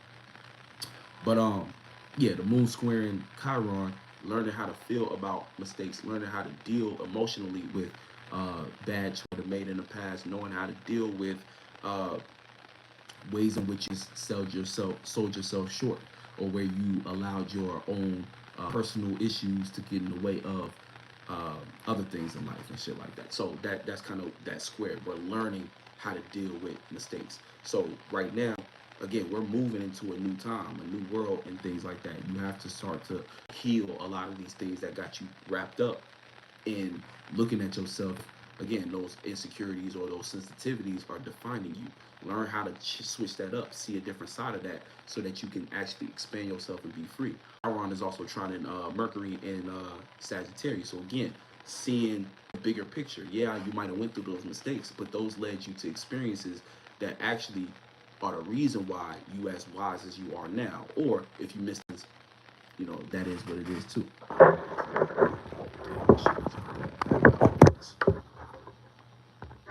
Cool. All right. Now, yeah, and then the moon also squaring the North Node, learning how to feel about our spiritual path in the unknown. So we're learning how to manage those feelings too. We know we're on the brink of something new, and the North Node is about to switch up into Pisces. So that's going to be a whole different conversation too that we gonna have when the time comes. But be prepared. Next year, there's some major shifts, major switches of energy. You got Neptune going into Aries. You know, Neptune gonna be in Aries, Saturn gonna be in Aries, Noah gonna be in Pisces, Uranus is eventually gonna be in Gemini and shit like that. So it's a lot of things that, Aquarius is a lot of things in 2025 that's gonna define this new time and this era and shit. And we feel that pressure, but the best way to be prepared is to know where we at in the present and manage who we are right now and commit, be devoted, and have discipline towards who we really are, our authenticity and things like that. All right. So now we're gonna go into what the topic of the video is, say 2 hours in or and a half in. So now that how your moon sign actually holds you back. So when we looking at our moon sign is our most our closest link and connection to what makes us comfortable and things like that. So a lot of times we run to moon sign to justify everything in life, right? And so, a lot of people tell you that, oh, well, you're supposed to manifest through your moon sign. And that's very true, because part of manifestation is attracting things to you, and your best connection to how you receive is your moon sign. But what people don't talk enough, I feel as though, is there's a disconnect sometimes, because we also know that in order to expand, it requires uncomfortability. So what happens is when you preach, your moon sign is how you manifest, people get lost in just being what their moon sign is. They get lost in just being comfortable. But we know that to actually manifest, or to complete a manifestation to the point where it becomes materialization and actually get it, it requires going through processes of uncomfortability. So your moon sign holds you back by not understanding or knowing how to manage the other side of your moon sign, to know, not understanding, the balance involved with being in a certain space to attract, but then also knowing how to utilize the opposite of your moon sign to maintain balance through the uncomfortability of bringing something new into your life and materializing it. So let's start off, right? So whatever your moon sign, consider that sign and start to look at the opposition, because just like the sun sign, right, wherever the sun is at, our earth sign is opposite to it. Now we look at the moon. Moon is a reflection, right? But we have to also acknowledge where that reflection is. So the opposition of your moon sign is a lot of times the key of why, even in the process of manifesting something, things start to slip, or you find it difficult to kind of maintain enough. It could be a bunch of different things, but maintain the proper energy that'll help you realize. And just for the sake of being clear on manifestation and materialization and these words and what they mean, manifest something is a matter of you being in a certain space, right? And think of it as you being that you in that space. It's like the lights on and you can see many different hallways, right? And these different hallways represent spaces to jump into, right, that you're now aware of from the space you in, right? Because you have to be in a certain space to manifest, right? But manifesting is just one part of it. It's bringing it to you to be aware of. To materialize requires you to now jump into that space with whatever skills you have to now fulfill a certain space, to be in that world and materialize from it. And then you could take whatever you materialize back into your space and so on and so forth, right? And I'm just giving y'all a visual to help y'all minds do it, understand kind of the process. But again, another disclaimer, how you see it also matters too. So if you listen to what I was saying and you didn't see it how I see it, and you see it, hey, go with you. You know what I'm saying? Always look at things from your own perspective first. I'm just here to facilitate different ways and methods to understand things, but for the most part, your perception matters the most too. You know what I'm saying? Everyone has to have their own mind when it comes to these different things. This is offering how I see it, and if you can see correlations and similarities, then cool. But for the most part, just the point of it all is manifest, bringing things to your space to be aware of. Materialization is then using the skills you've accumulated as a spirit to jump into that space and make something real, makes happen. A lot of times we manifest. See, you might manifest a lot of things because we always manifesting, but if you're not in the right space, you won't see for things that are actually manifestations. So you could want to be a musician, but because you're lost in your own head, you don't see the many different opportunities around you that are actually manifestations. It requires you to be in the space of a musician to be aware of what potentials you could take, what potential paths you could take to actually gain results in the space of being a musician, that you can consider, oh, I've materialized this. You know what I'm saying?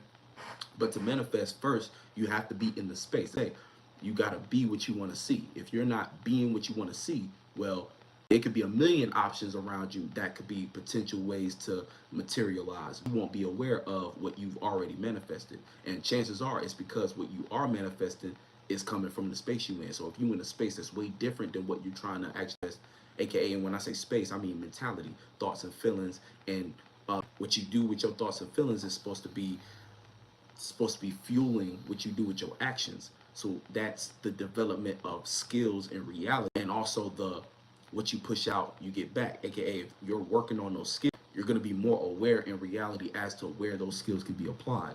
And that's kind of where the two lines are bridged between spirituality and the imagination land and actual reality, and making something out of yourself or making something out of your life being what you make it. Boom. Let's jump right in, right? If you got a moon in Aries, right? So the moon sign Aries, you already know emotionally you are the fire trendsetter, right? Mr., Mrs., I'm gonna do it myself. I see myself, and it's about me, you know what I'm saying? I'm not gonna go so far as to selfish, but you can be on an emotional level, right? It's about you, how you feel, and initiate how you feel and see for yourself, right? So that's a very individual type energy, right? But what holds you back from fully materializing after you manifested is not knowing how to do the opposite energy, which is Libra, knowing how to relate to others, right? How you feel is one thing, and you went a long way doing things yourself, but part of knowing how to manifest, you're going to have to know also how to open yourself up and relate. You know what I'm saying? Knowing how to balance other people's feelings along with yours. You're in a space of materializing, you might be presented with different things of needing you a balance through knowing how to relate, knowing how to take your feelings out of it, right? Not necessarily out of it, because to balance and relate doesn't mean taking yourself out of it. It just means applying yourself in a way that leaves room for other people's feelings to be involved and things like that. And by you working on how you emotionally relate, right, that'll help you have more opportunities to kind of continue to manifest things and move forward in your life. Because one thing you'll learn quickly, or maybe not quickly, some people go there because remember the moon sign what we most comfortable with. So you can go majority of your life not really even caring about the other aspect of things, but just be sitting there wondering why. The reason why you hold yourself back is whenever it is a requirement for you to be a little bit uncomfortable, aka consider somebody else's feelings and balance that out with yours, or not be so impulsive and think things through in a way where you're relating to ideas in a way that's balanced. Because that Aries moon energy can be impulsive.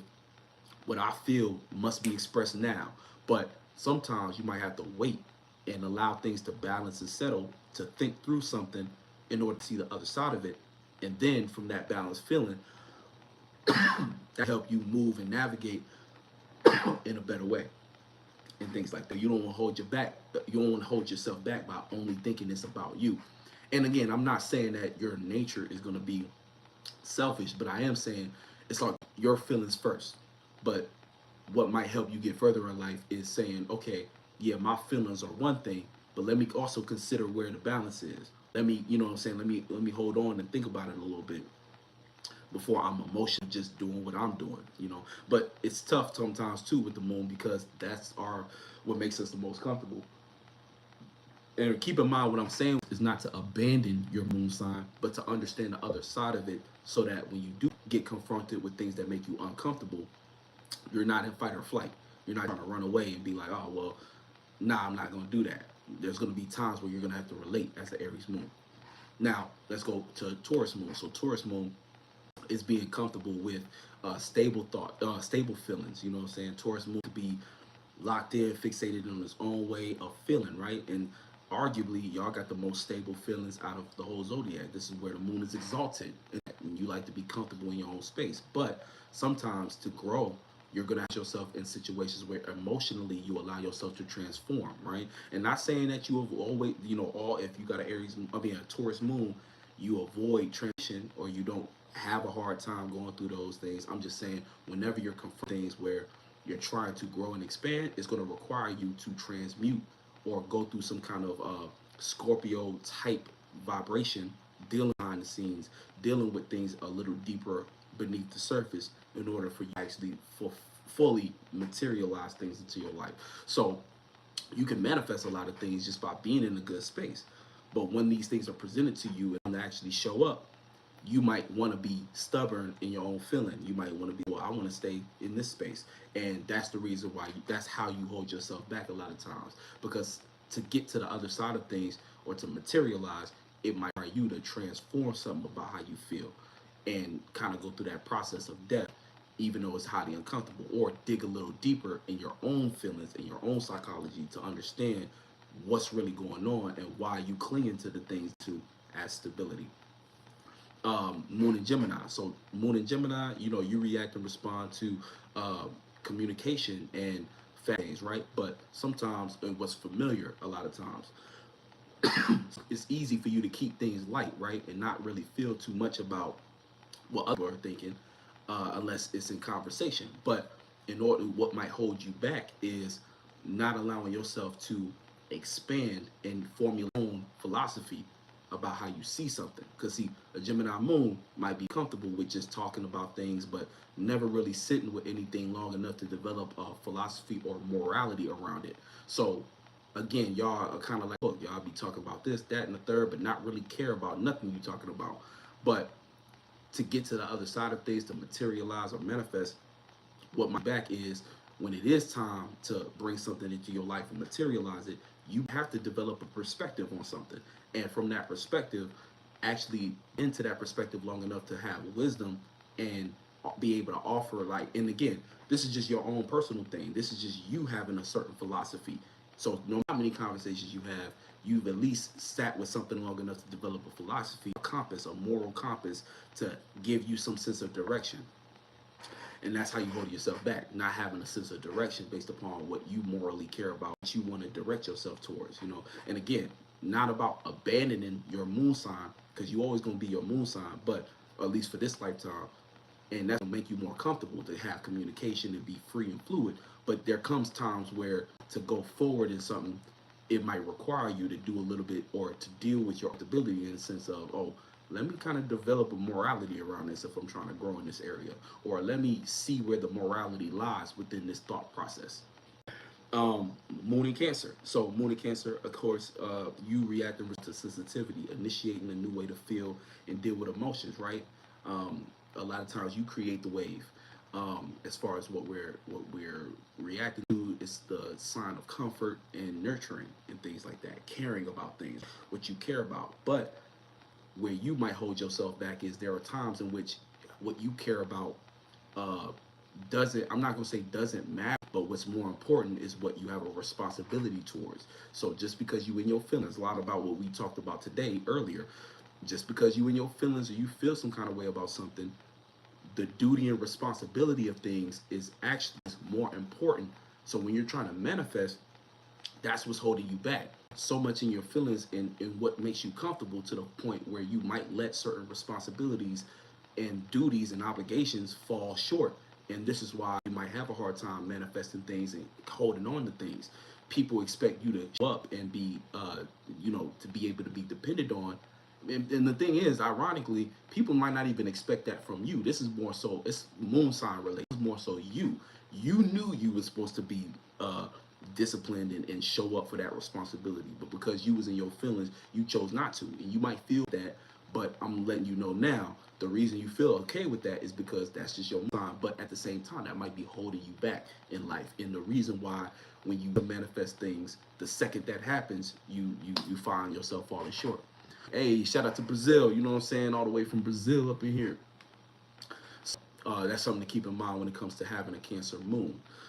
Yeah, you got to tap into that Capricorn sometimes. You got to put the responsibility ahead of things. Even think about how, I hate to say it like this, but like a mother, sometimes a mother knows to, I don't like to say that, because I feel like it's not necessarily the right thing, as far as mothers having to sacrifice for things and stuff like that. There should always be balance in that regard. But I will say this, with a Cancer moon, when it comes to manifestation and materializing, mothers understand that it's like sacrifice and the necessary need to uphold things, even if I feel a certain way about it. But I'm not talking about, like, I'm talking energy more so than anything.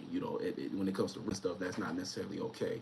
People in your life should care about what's going on and help you out, stuff like that. And I don't condone just sacrificing yourself for the sake of things, just a mother, or just because you this, that, and the third. There should be balance in consideration. You know what I'm saying? Don't be sacrificing for those who can't sacrifice for you. You know what I'm saying? There should be a exchange. But that's just a side note. Shout out to Etheric Moss up in here. But when it comes to the Cancer moon energy in life in general, like I said before, what you're trying to materialize and manifest, you hold yourself back by allowing those feelings and sensitivities to keep you away from what's responsible and what's expected and what might be your duty and obligation. Yeah, so when it comes to having a Leo moon, right? So Leo moon, y'all react to respond to attention, expressing yourselves, right? Being the center of attention on some regard, expressive to the degree of, boom, you know what I'm saying, letting it all shine.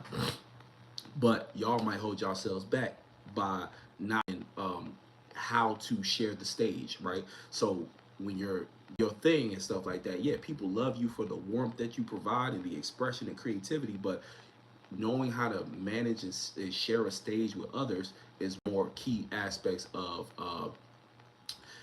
one of the key aspects. Damn, you got the whole team, the Cancer moon and the Leo moon. Dang, okay, got the whole. You know what I'm saying? That's what's up. Shout out to your children. But when it comes to Leo moon, what holds y'all back and things like that. You said much success on your journey, as we say in Brazil. Let's go for it. All A rocket has no reverse. Hey, I mess with that. A rocket has no reverse. I'll mess with that. I might have to put that on a shirt, man. Shout out to you, bro. I appreciate you. But yeah, let's go for it. So when it comes to yeah, like get back to what I was saying. When it comes to the Leo Moon, what holds you back is not knowing how to not knowing how to balance things in the sense of, you know, when you in your field, you want attention for something, you might have to detach. Detachment is something that you want to incorporate so that you can actually manifest in a more balanced way.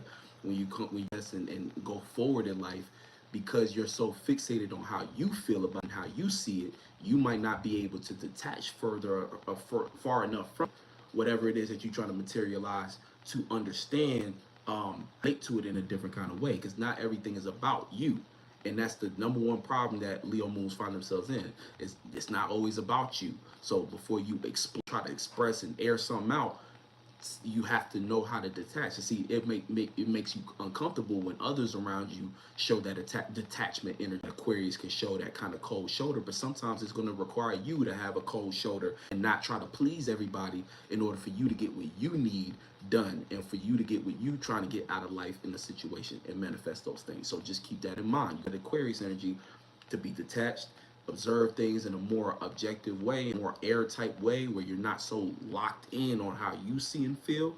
And that's going to help you in times in which it's going to, you know, whenever you're going through those moments of trying to materialize, manifest, or just moving forward in life. Again, because sometimes it's be people, your attachment or relationship with other people sometimes will hold you back. And it's not them, it's you and how you're responding and reacting to everything externally.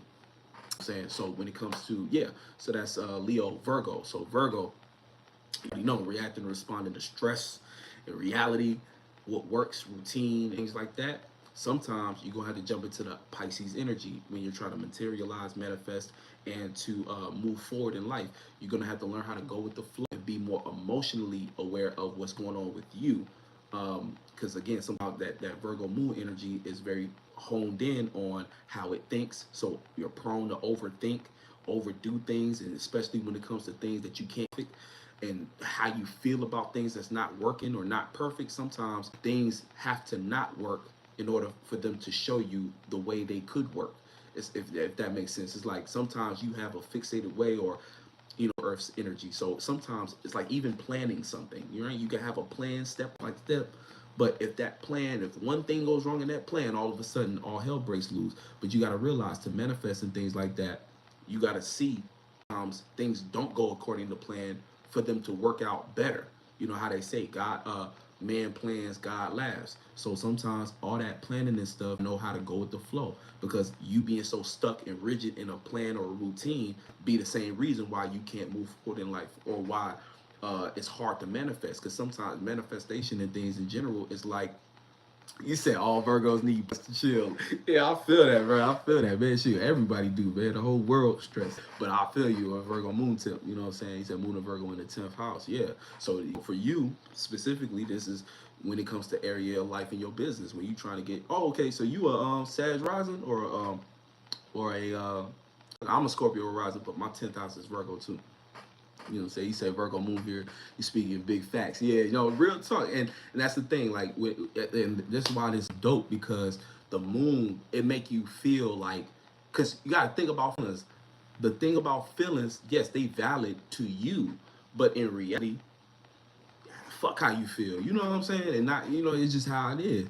So sometimes when we get so locked in and we feel justified in our moon sign and we think all be all and we justify everything based upon that, but it be that same thing that be the reason that you, again, just because you feel comfortable don't mean something wrong. You know what I'm saying? Just because you comfortable don't mean something wrong, or uncomfortable doesn't mean something's wrong. A lot of times that's just an opportunity for growth. And so this is how the moon a lot of times holds us back, because we want to be comfortable. Everybody want to be in a bad stuff, which is understandable, but you know, that's how it be. But yeah, so you know, when it comes to Virgo moon, just finishing that out, he said Sag rise and bet. You know what I'm saying? When it comes to yeah, Virgo moon is just he said Virgo moon stay clean. Elohim, yeah, shout out to Elohim. They do, man. They healthy, if they happy. You know what I'm saying? Because you know, a depressed Virgo moon might, I don't know, try to avoid cleaning and stuff like that. That's when you know something wrong. Like, oh man, what's going on with you? You know what I'm saying? But that's the thing too.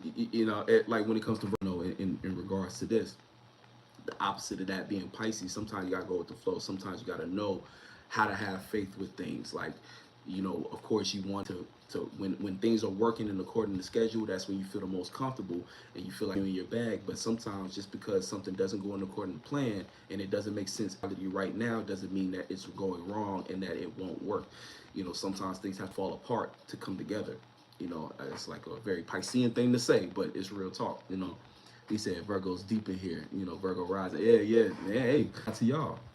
I got a Virgo 10th house, so maybe that's the reason why. You know what I'm saying? Y'all, I come off. I don't know. You know what I'm saying? 10th house sometimes make you come off like that sign, or when you tap into that energy, it works better than trying to use other energies and stuff like that. But yeah, we can talk about that in a different live. But let's jump into, you said Sag rising here too, waiting on that Pisces moon. Yep. You know how it is. I know how it be too as a Pisces, all the way at the end and shit. But we're gonna go pretty quick. So Libra moon. So Libra moons reactive responding to balance and things like that. Balance, fairness, wanting to, y'all might be on the more passive side. Y'all take y'all feelings and y'all might give your feelings the short end of the stick based upon what y'all want to have harmony and things like that. So when you're moving with different things, when it comes to moving forward in life, manifesting things for yourself, materializing, the problem a lot of times comes not expressing enough or feeling or understanding how to deal with emotion or lock into Aries type moon energy. So sometimes you got to jump into your selfishness. You got to think about, wait, what about me first? What about me first? Hold on, I need this, I need that in order for me to function on a baseline. So that's very important to go ahead and make sure you make it known. Like when you're in your space, what makes you most comfortable is keeping the peace, being harmonious. But hey, sometimes it's no, forget that. I need to make sure that I'm fulfilled first. And so it's gonna help you move forward in life and get what it is that you deserve, you know what I'm saying? And things like that. You said in the 12th house, yeah. So when it comes to your dreams, you spend all your time, JK. You might spend all your time making sure everybody else's dream balanced, making sure everybody else's dream makes sense and work and stuff. And that you spending all your energy relating to their dreams, move dreams. Sometimes you got to jump into your opposite and say, wait a minute, I got dreams too, and dreams matter. And so I don't mind making my dream a part of y'all dream, but at some point I'm gonna have to do, what it goes. You said liberal party energy, Libra. Kind of, sort of. You know what I'm saying? The whole system is kind of built on Libra shit. Even why they got a two-party system and things like that. But because like even when I look at liberal or Democrat versus Republican and shit, that's like I look at it on in the America, in the United States, is like the sun and moon. All the emotional sides comes from the Democrat liberal shit, wanting to be free, but low key so free that you're restrictive. It's so inclusive that it's exclusive. And then kind of like how even ideologies of political correctness is, say, oh, we're trying to be so open and free to everybody that we're actually excluding people and making people feel like they restricted and stuff. And then the Republican thing, the expression and trying to be so expressive, it's like so expressive that they consider themselves conservative, but everything they do be outward and expressive and stuff like that. But it's really tied to like nationalism and they ideologies and shit and all that. You said my dad is the moon in Virgo and he keeps cleaning the house because all my siblings are Pisces. Damn, I know he be mad as shit. He be like, these lazy motherfuckers, these dreamy motherfuckers not making sense. But yeah, that's how it be. So with Libra moon, that's what we got to keep in mind. The opposite of that, it's a lot of needing to make sure that you are still making it known what your feelings are, and honestly it don't even have to be you expressing those things, but it's knowing how you feel, being in touch and connected with your own feelings, things like that, and you staying in strong and fierce in your own identity, not losing your ID to the things that you relate to and stuff like that. It's very important for Libra moons. Always be connected on some level to your own identity and how you feel first. Not always, because y'all, again, as a moon Libra, you came into this world resonated, wanting to give balance. But when it comes to manifesting things in your life properly and finding different ways for you to, best materialize and move forward in life. Moving forward in life means when things are a little too stagnant and you need to get somewhere, tap into that energy of Aries moon to understand what you might be missing out on and the reason why you're not moving forward. Now, when it comes to, so that's Libra. So when it comes to Scorpio moon, so y'all already know y'all where the moon kind of has some of them. Y'all oftentimes be at war with yourselves. It's Mars and Pluto, transformation, transformative emotions. But in order for you to move forward, materialize, and manifest in your life, sometimes you have to slow it down emotionally. Stop information and fixate on something. And not fixate on something that's emotion deep. Y'all might be reacting too intense to certain things. Sometimes you have to dumb it down a little bit emotionally, ice it out, get it to cool down. Earth stuff, slow it down, cool it down. Not everything is a slight. And even when it is trying to manipulate you and shit, you don't have to respond and feel so dramatically about it. And I know that might be hard to hear, but a lot of it is, again, just when you're trying to materialize, manifest, and move forward in life, it might require you to dumb it down. We know you can see in the dark. We know you perceive and sense all this other shit and people doing this and people doing that. And we know, but you know too, you don't have to always be so explosive about it. Sometimes you can still know and acknowledge that, yeah, people might be doing stuff behind closed doors, but you don't have to play detective. Sometimes it requires you to keep things surface level. As in, yeah, other people might be on some bullshit, but at least I got me. Find a way to kind of centralize your feelings to be fixated on what you're doing practically and make it surface level. A lot of times, people who are doing behind the scenes sneaky shit expose themselves by you not even paying it no mind. So sometimes you have to get out of the dark and bring things to the surface emotionally, aka you just be very, try to find ways to stabilize your emotional state and not be so concerned about all the inner workings of how people could be manipulating. And you know what I'm saying, again, you are a Scorpio moon, so you have that power, but there's which you trying to move forward in life, and your obsession with what's going on emotionally and the inner war that you be in, sometimes that's not that's distracting you from making progress in life and things like that. So you just got to keep that in mind. It's just how it be. Again, you came here as a Scorpio moon, so you always gonna have that aspect of Inspector Gadget, but sometimes put down the sometimes chill on the Sherlock Holmes cosplay, put that in the closet. And you try to make progress in life, stabilize it. Think about what's practical. Yeah, that person might be trying to manipulate you, but is it practical to spend all your emotional energy to come up with a plan, you know what I'm saying? Or is it practical to really spend all your emotional energy invested in what everybody else might be hiding you? Is it practical to hide your vulnerability? Sometimes you have to open up and not be afraid of that, you know what I'm saying? And let people, even to an aspect or a degree of letting people know how you feel and not attach a deep secretive energy to it. Sometimes you have to let people know how you feel straight up. Just practically tell them, hey, I feel like this. And even though for you it might be deep and more things to it, but for the sake of whatever relationship you in or anything, keep it surface for the people. You know what I'm saying? For the people. When it comes to Sag Moon, so Sag Moon, y'all know, reacting and responding to freedom, expansion, and things like that, and wanting to be here, there, everywhere. Again, y'all similar to Gemini, but in order to really move forward in life, manifest and materialize, you might have try to localize your expansion. So sometimes you be expansive and you want to travel and do everything, and everything is a cage to you. But sometimes it's okay to visit home and chill on the block for a second. Yeah, we know you like to travel long distance, but sometimes it's okay to reel it in and see what's going on the block. You know what I'm saying? You want to jump on a plane to go to France, but sometimes walk outside your house and take a walk around the neighborhood, and that might scratch that itch of wanting to travel and expand so far. And what I mean by that, to make it more regarding energy and stuff, emotionally, it requires sometimes your morality, how far you see or how wide you're seeing, the visions you have, emotion, sometimes to move forward, materialize, and manifest in your life, you're missing. It's like you're so focused on the bigger picture, considering the details or the kind of smaller strokes that make up the bigger picture. You know what I'm saying? You might be so, emotionally so looking expansion of things, so focused on expansion, you might have to contract, and that's just the opposite Gemini energy. It might require a little bit more communication about how you feel. You might have to talk a little bit more about how you feel, or come to analyze your feeling. Sometimes you feel what you feel and you see it, but you don't analyze and communicate what you feel in a way, either with yourself, because it's a conversation you got to have with yourself to understand how you feel. You might skip that and just want to get to the big expression or feelings and philosophy.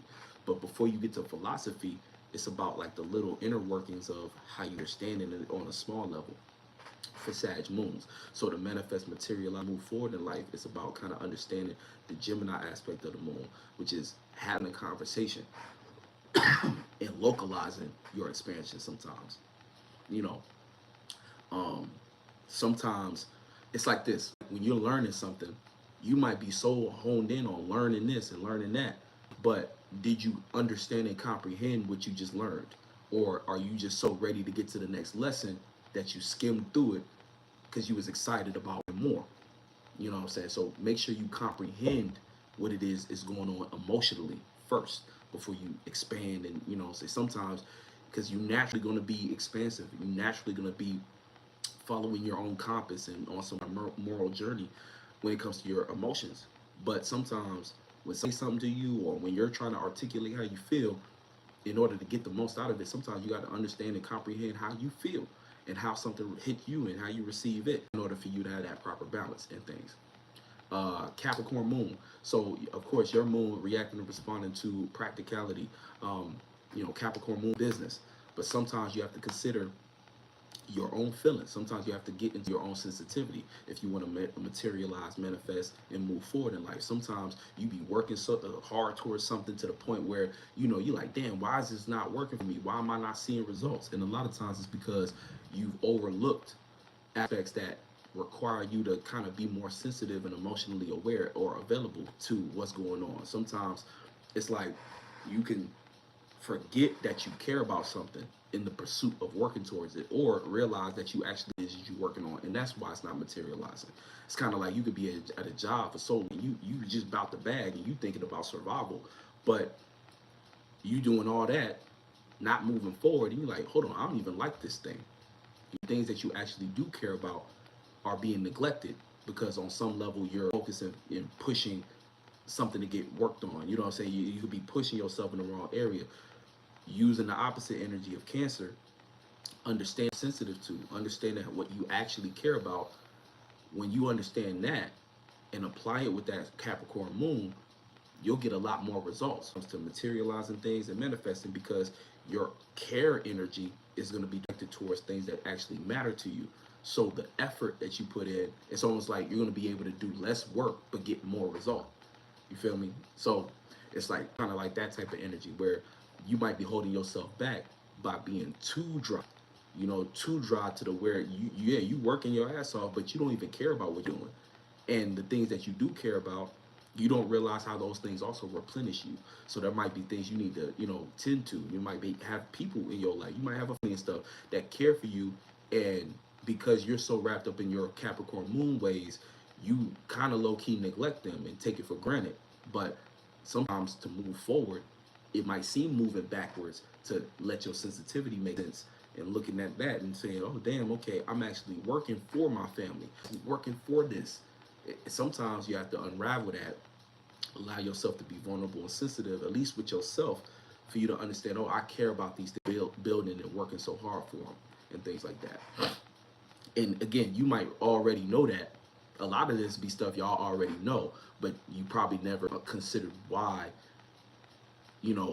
certain things don't be working versus when other things do work. You know what I'm saying? You might have realized that, but not applied it to the times in which you're trying to manifest things in your life. Because when you're manifesting and materializing or trying to move forward, it requires you to be uncomfortable. So when you get hit with that uncomfortable, first thing you want to do is tighten up. As a Capricorn moon, tighten up and let me double up being dry. But it actually might need you to soften up, open up to sensitivity and seeing how you feel, understanding that, so that now you can apply care energy and decide for yourself what you want to initiate care on.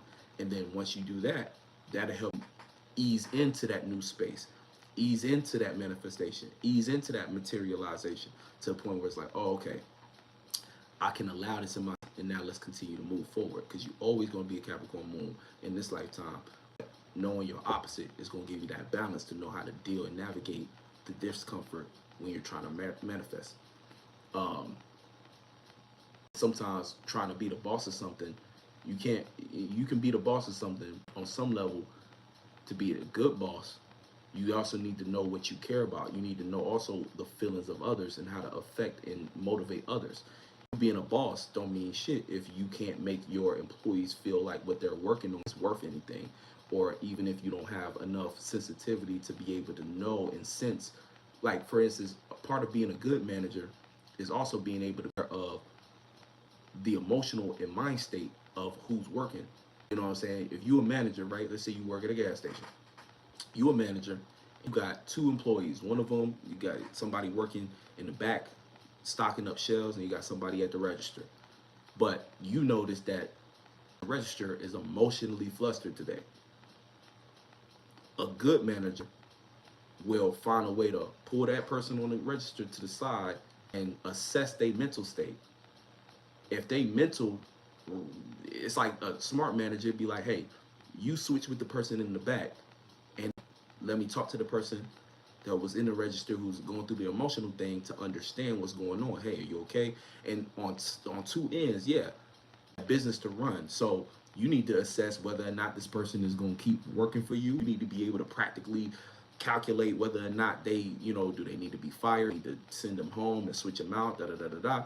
But on a personal level, emotionally intelligent to be able to assess, notice, like, okay, yeah, okay, you just having a bad day. Okay, we're gonna have you in the back tomorrow. We'll see if you good back in the. It's more than just, it's balance to everything. It's more than just like a bad manager would just be like, well, it's your job. You're at work, so just work the register. But next thing you know, 2 minutes later, the person at the register who's going through something emotional explodes on a customer. Now the whole business got to shut down for the day. The person at the register punched a customer in the face and shit like that. Now you as a manager are responsible for that. Well, you could have prevented all that from just having a little bit of emotional intelligence. Dramatic example, but that's how in life and shit like that. And every employee, the employees work 10 times. This is what I've noticed. Employees work 10 times harder if you know how to level with them on a human level. Like when an employee thinks their manager is a robot, you get the worst of them. What I've experienced is when I'm managing people, when I understand and I'm considerate and I add a little bit of like I talk to them like a person, I always get the best results. You know what I'm saying? I always. But anyway, moving forward, trying to get to the end of this, and I gotta clock in soon too. Speaking of work, but when it comes to Aquarius moon, so Aquarius moon sometimes, so you're reacting and responding to being a rebel and kind of being detached and things like that, right? And being in your own space. But sometimes to move forward, to manifest life, to materialize and to move forward, sometimes you have to, instead of being so detached, sometimes you have to hone in on what it is that you care about. Like in the terms of like Leo, like take and see something, right? And that might require you to get a little closer to warm yourself up to a perspective, and for you to identify that perspective as your own. Because sometimes you might take that detached approach and go through your whole life not really having no real opinion. You might debate and talk and communicate, and again, it's fixated thoughts. So you might have a fixated thought, but nobody can feel what you say because you haven't. Sometimes it requires you to kind of get into character, and that might be hard for you sometimes to get into character and understand, oh, the expression of this, it goes further than thinking about it. This is my expression, so this is how it looks. So it's kind of like knowing that Leo energy of how to make yourself sometime the center of attention. And again, on Aquarius, it's like one thing about this moon stuff, it's about you, like I keep saying, it's not about you abandoning your moon sign, because you always, as an Aquarius moon, you have, that's what's going to make you comfortable, being more detached and communicating and doing things in a way that's more so, air based. But every now and then, when time comes for you to be uncomfortable, what might actually be the difference between you materializing, manifesting something, and being able to move forward is how to access being the center stage. When it's time, when the spotlight is on you, you need to play that character in order to kind of make it known, oh, this is how that person see and feel about that. And then on your regular day-to-day.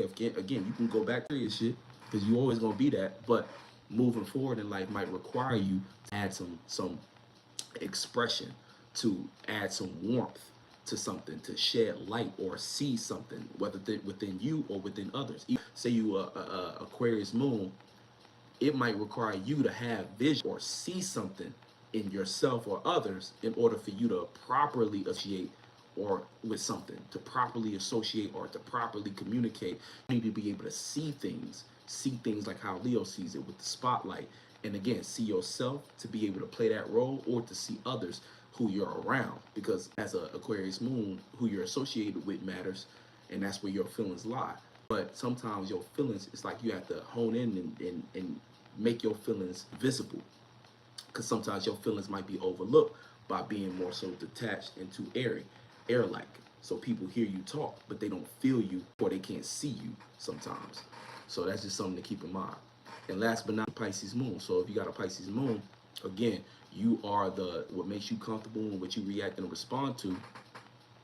You said, I'm still feeling that lazy comment. I clean sometimes. I just wait for the right moment. Man, look, Pisces shit, that be. Sometimes it'd be like, it just be a flow. It'd be like, I don't know what it is, man. Like, it just be a flow sometimes. But that's the thing. And we getting into that now as a Pisces moon, right? Reacting and responding. Like, again, going with the flow. But sometimes as a Pisces moon, you go too much with the flow to where now the flow controls you. And that's not how it's supposed to be. Sometimes as Pisces moon jumping into the Virgo energy of knowing, again, you can set a schedule. Sometimes you have to set a schedule for things. So, for instance, as a Pisces, you know you need enough time to be in your feelings and kind of be free. You might want to consider scheduling time to be in dream mode. If you schedule time for dream mode, then you could also schedule time to off of dream mode and get to what needs to get done during the day. So, and that is that's like, think of making your own personal schedule based upon your vibes. So knowing your own vibes, like for me personally, I know when I first wake, I like to have enough time to do nothing for a second, right? And be creative. So I wake up at a certain time. I wake up super early. I try to get up at like 4 or 5 in the morning, so that I have enough time before I got to do something responsible to get all my creative endeavors out, or most of them, right? Some of them, sometimes I got so many creative endeavors, I honestly can never get them all out. But I set time in that early morning where ain't nobody else up and it's just me to be as Piscean as possible.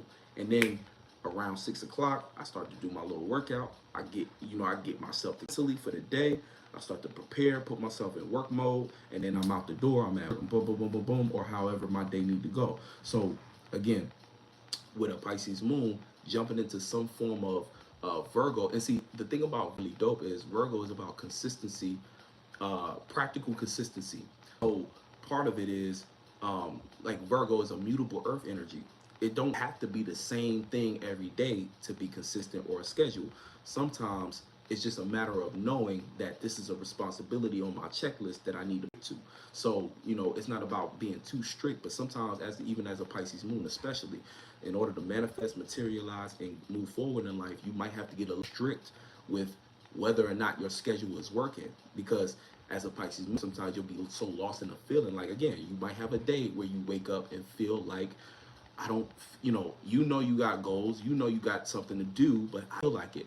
Sometimes think about Virgo, you need to kind of, it's like, that might be how you feel and that makes you comfortable, but is that gonna work to materialize, manifest, and move forward in life? Nah, because what we feel comfortable with, that's cool for being in our space, but it's not good for expansion. It's not good for moving forward in life. And so getting into the uncomfortable space of knowing how to schedule something now, or add some level of responsibility to be consistent with something, give yourself a job essentially. Sometimes you have to give yourself a job. Jumping into that opposite energy of Virgo is like giving yourself a job. So with your feelings, it's a response. And see, being that it's a moon, sometimes it's a matter of giving yourself the job or responsibility to make yourself feel like doing something productive, making yourself feel like doing something because Virgo is like doing something productive in the space that you trying to manifest, in the space you trying to materialize.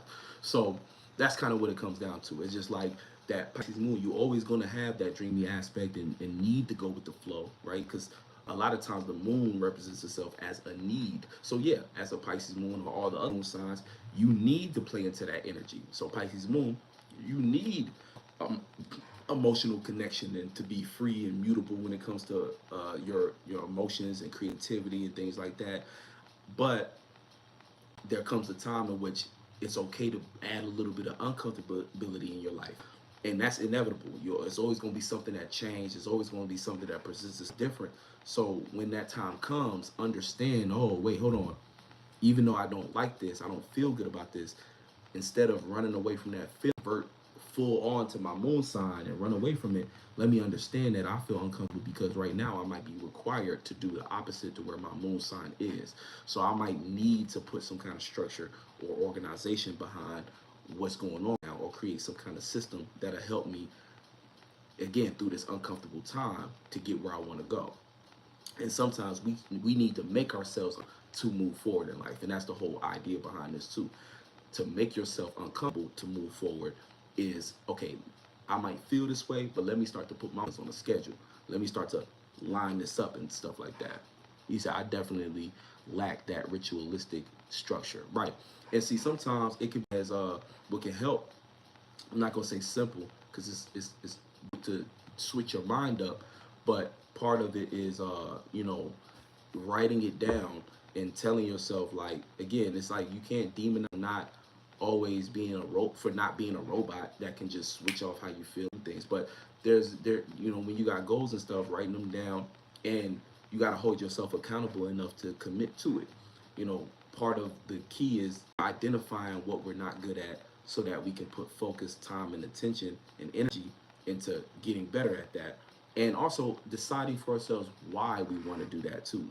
Because sometimes it don't be a clear indication of, we just feel pressure and guilty, and we might be driven by shame and shit like that. Like we feel like we failing and stuff when it don't gotta be that negative. A lot of times it's like discipline being the highest form of self-love. Sometimes it's just emotion, I should say, where you just look at certain things in your life and you say, I'm gonna devote myself to just being a better version of me.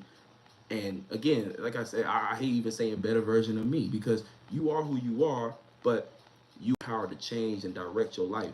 So if there's something you want to change, it's like I gotta do it. Like it's tough, but it's like, again, it lends itself to mental health too, because you can't get into a mind state that, oh, I'm bad for not being a better me, and it's like, no, but you have the power to change yourself to be more I don't know, to be more authentic to you. So it's a dance. You said, how might Pisces on fixed star formal hold hold you back? Because that's my progress moon. Definitely the lonely star vibe. Same thing. Formal hold. You got to think what's the opposite of formal. It's the Gabriel. The opposite of Gabriel is the energy Regulus. So regulate. You know what I'm saying? Knowing how to emotionally regulate yourself to commit to the things that you want to do coming from that Virgo energy aspect energy, right?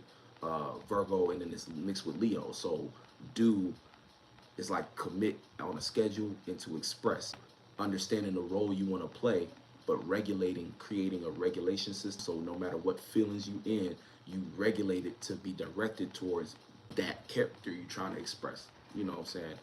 Boom. Because with Pisces formal, it's a mix between Pisces and Aquarius energy. So what you're dealing with and most comfortable with, progress wise, in this new space is it's your feelings and imagination and how you think and being fixated in that. But something ease up on your fixated way of thinking and feeling, your emotion, imagination, and how you think is what's right and wrong. And sometimes you have to morph that into a commitment on a Virgo end, the consistency of expressing that character and those characteristics. So it's a commitment you got to make towards expressing that. You know what I'm saying? That's how I would break that down. But I am about as hell for work, but fuck them niggas, they be all right. I appreciate everybody who came out to watch. You know what I'm saying? Got some good announcements coming. If y'all are looking to further your education, I will be having an Each One Teach One community being built right now. So be on the lookout for that at the end of the week. And yeah, for the most part, you know what I'm saying, all being great. Shout out to Nalo up in here. Y'all have a beautiful day. It's what is it? Fucking yeah, it's Monday, Moon Day, you know what I'm saying? So we back at it, you know what I'm saying? So get y'all emotional state right. Moon and Cancer, don't let y'all really take y'all over. And yeah, let's go ahead and be great. Much love. Catch y'all on the next one. Peace.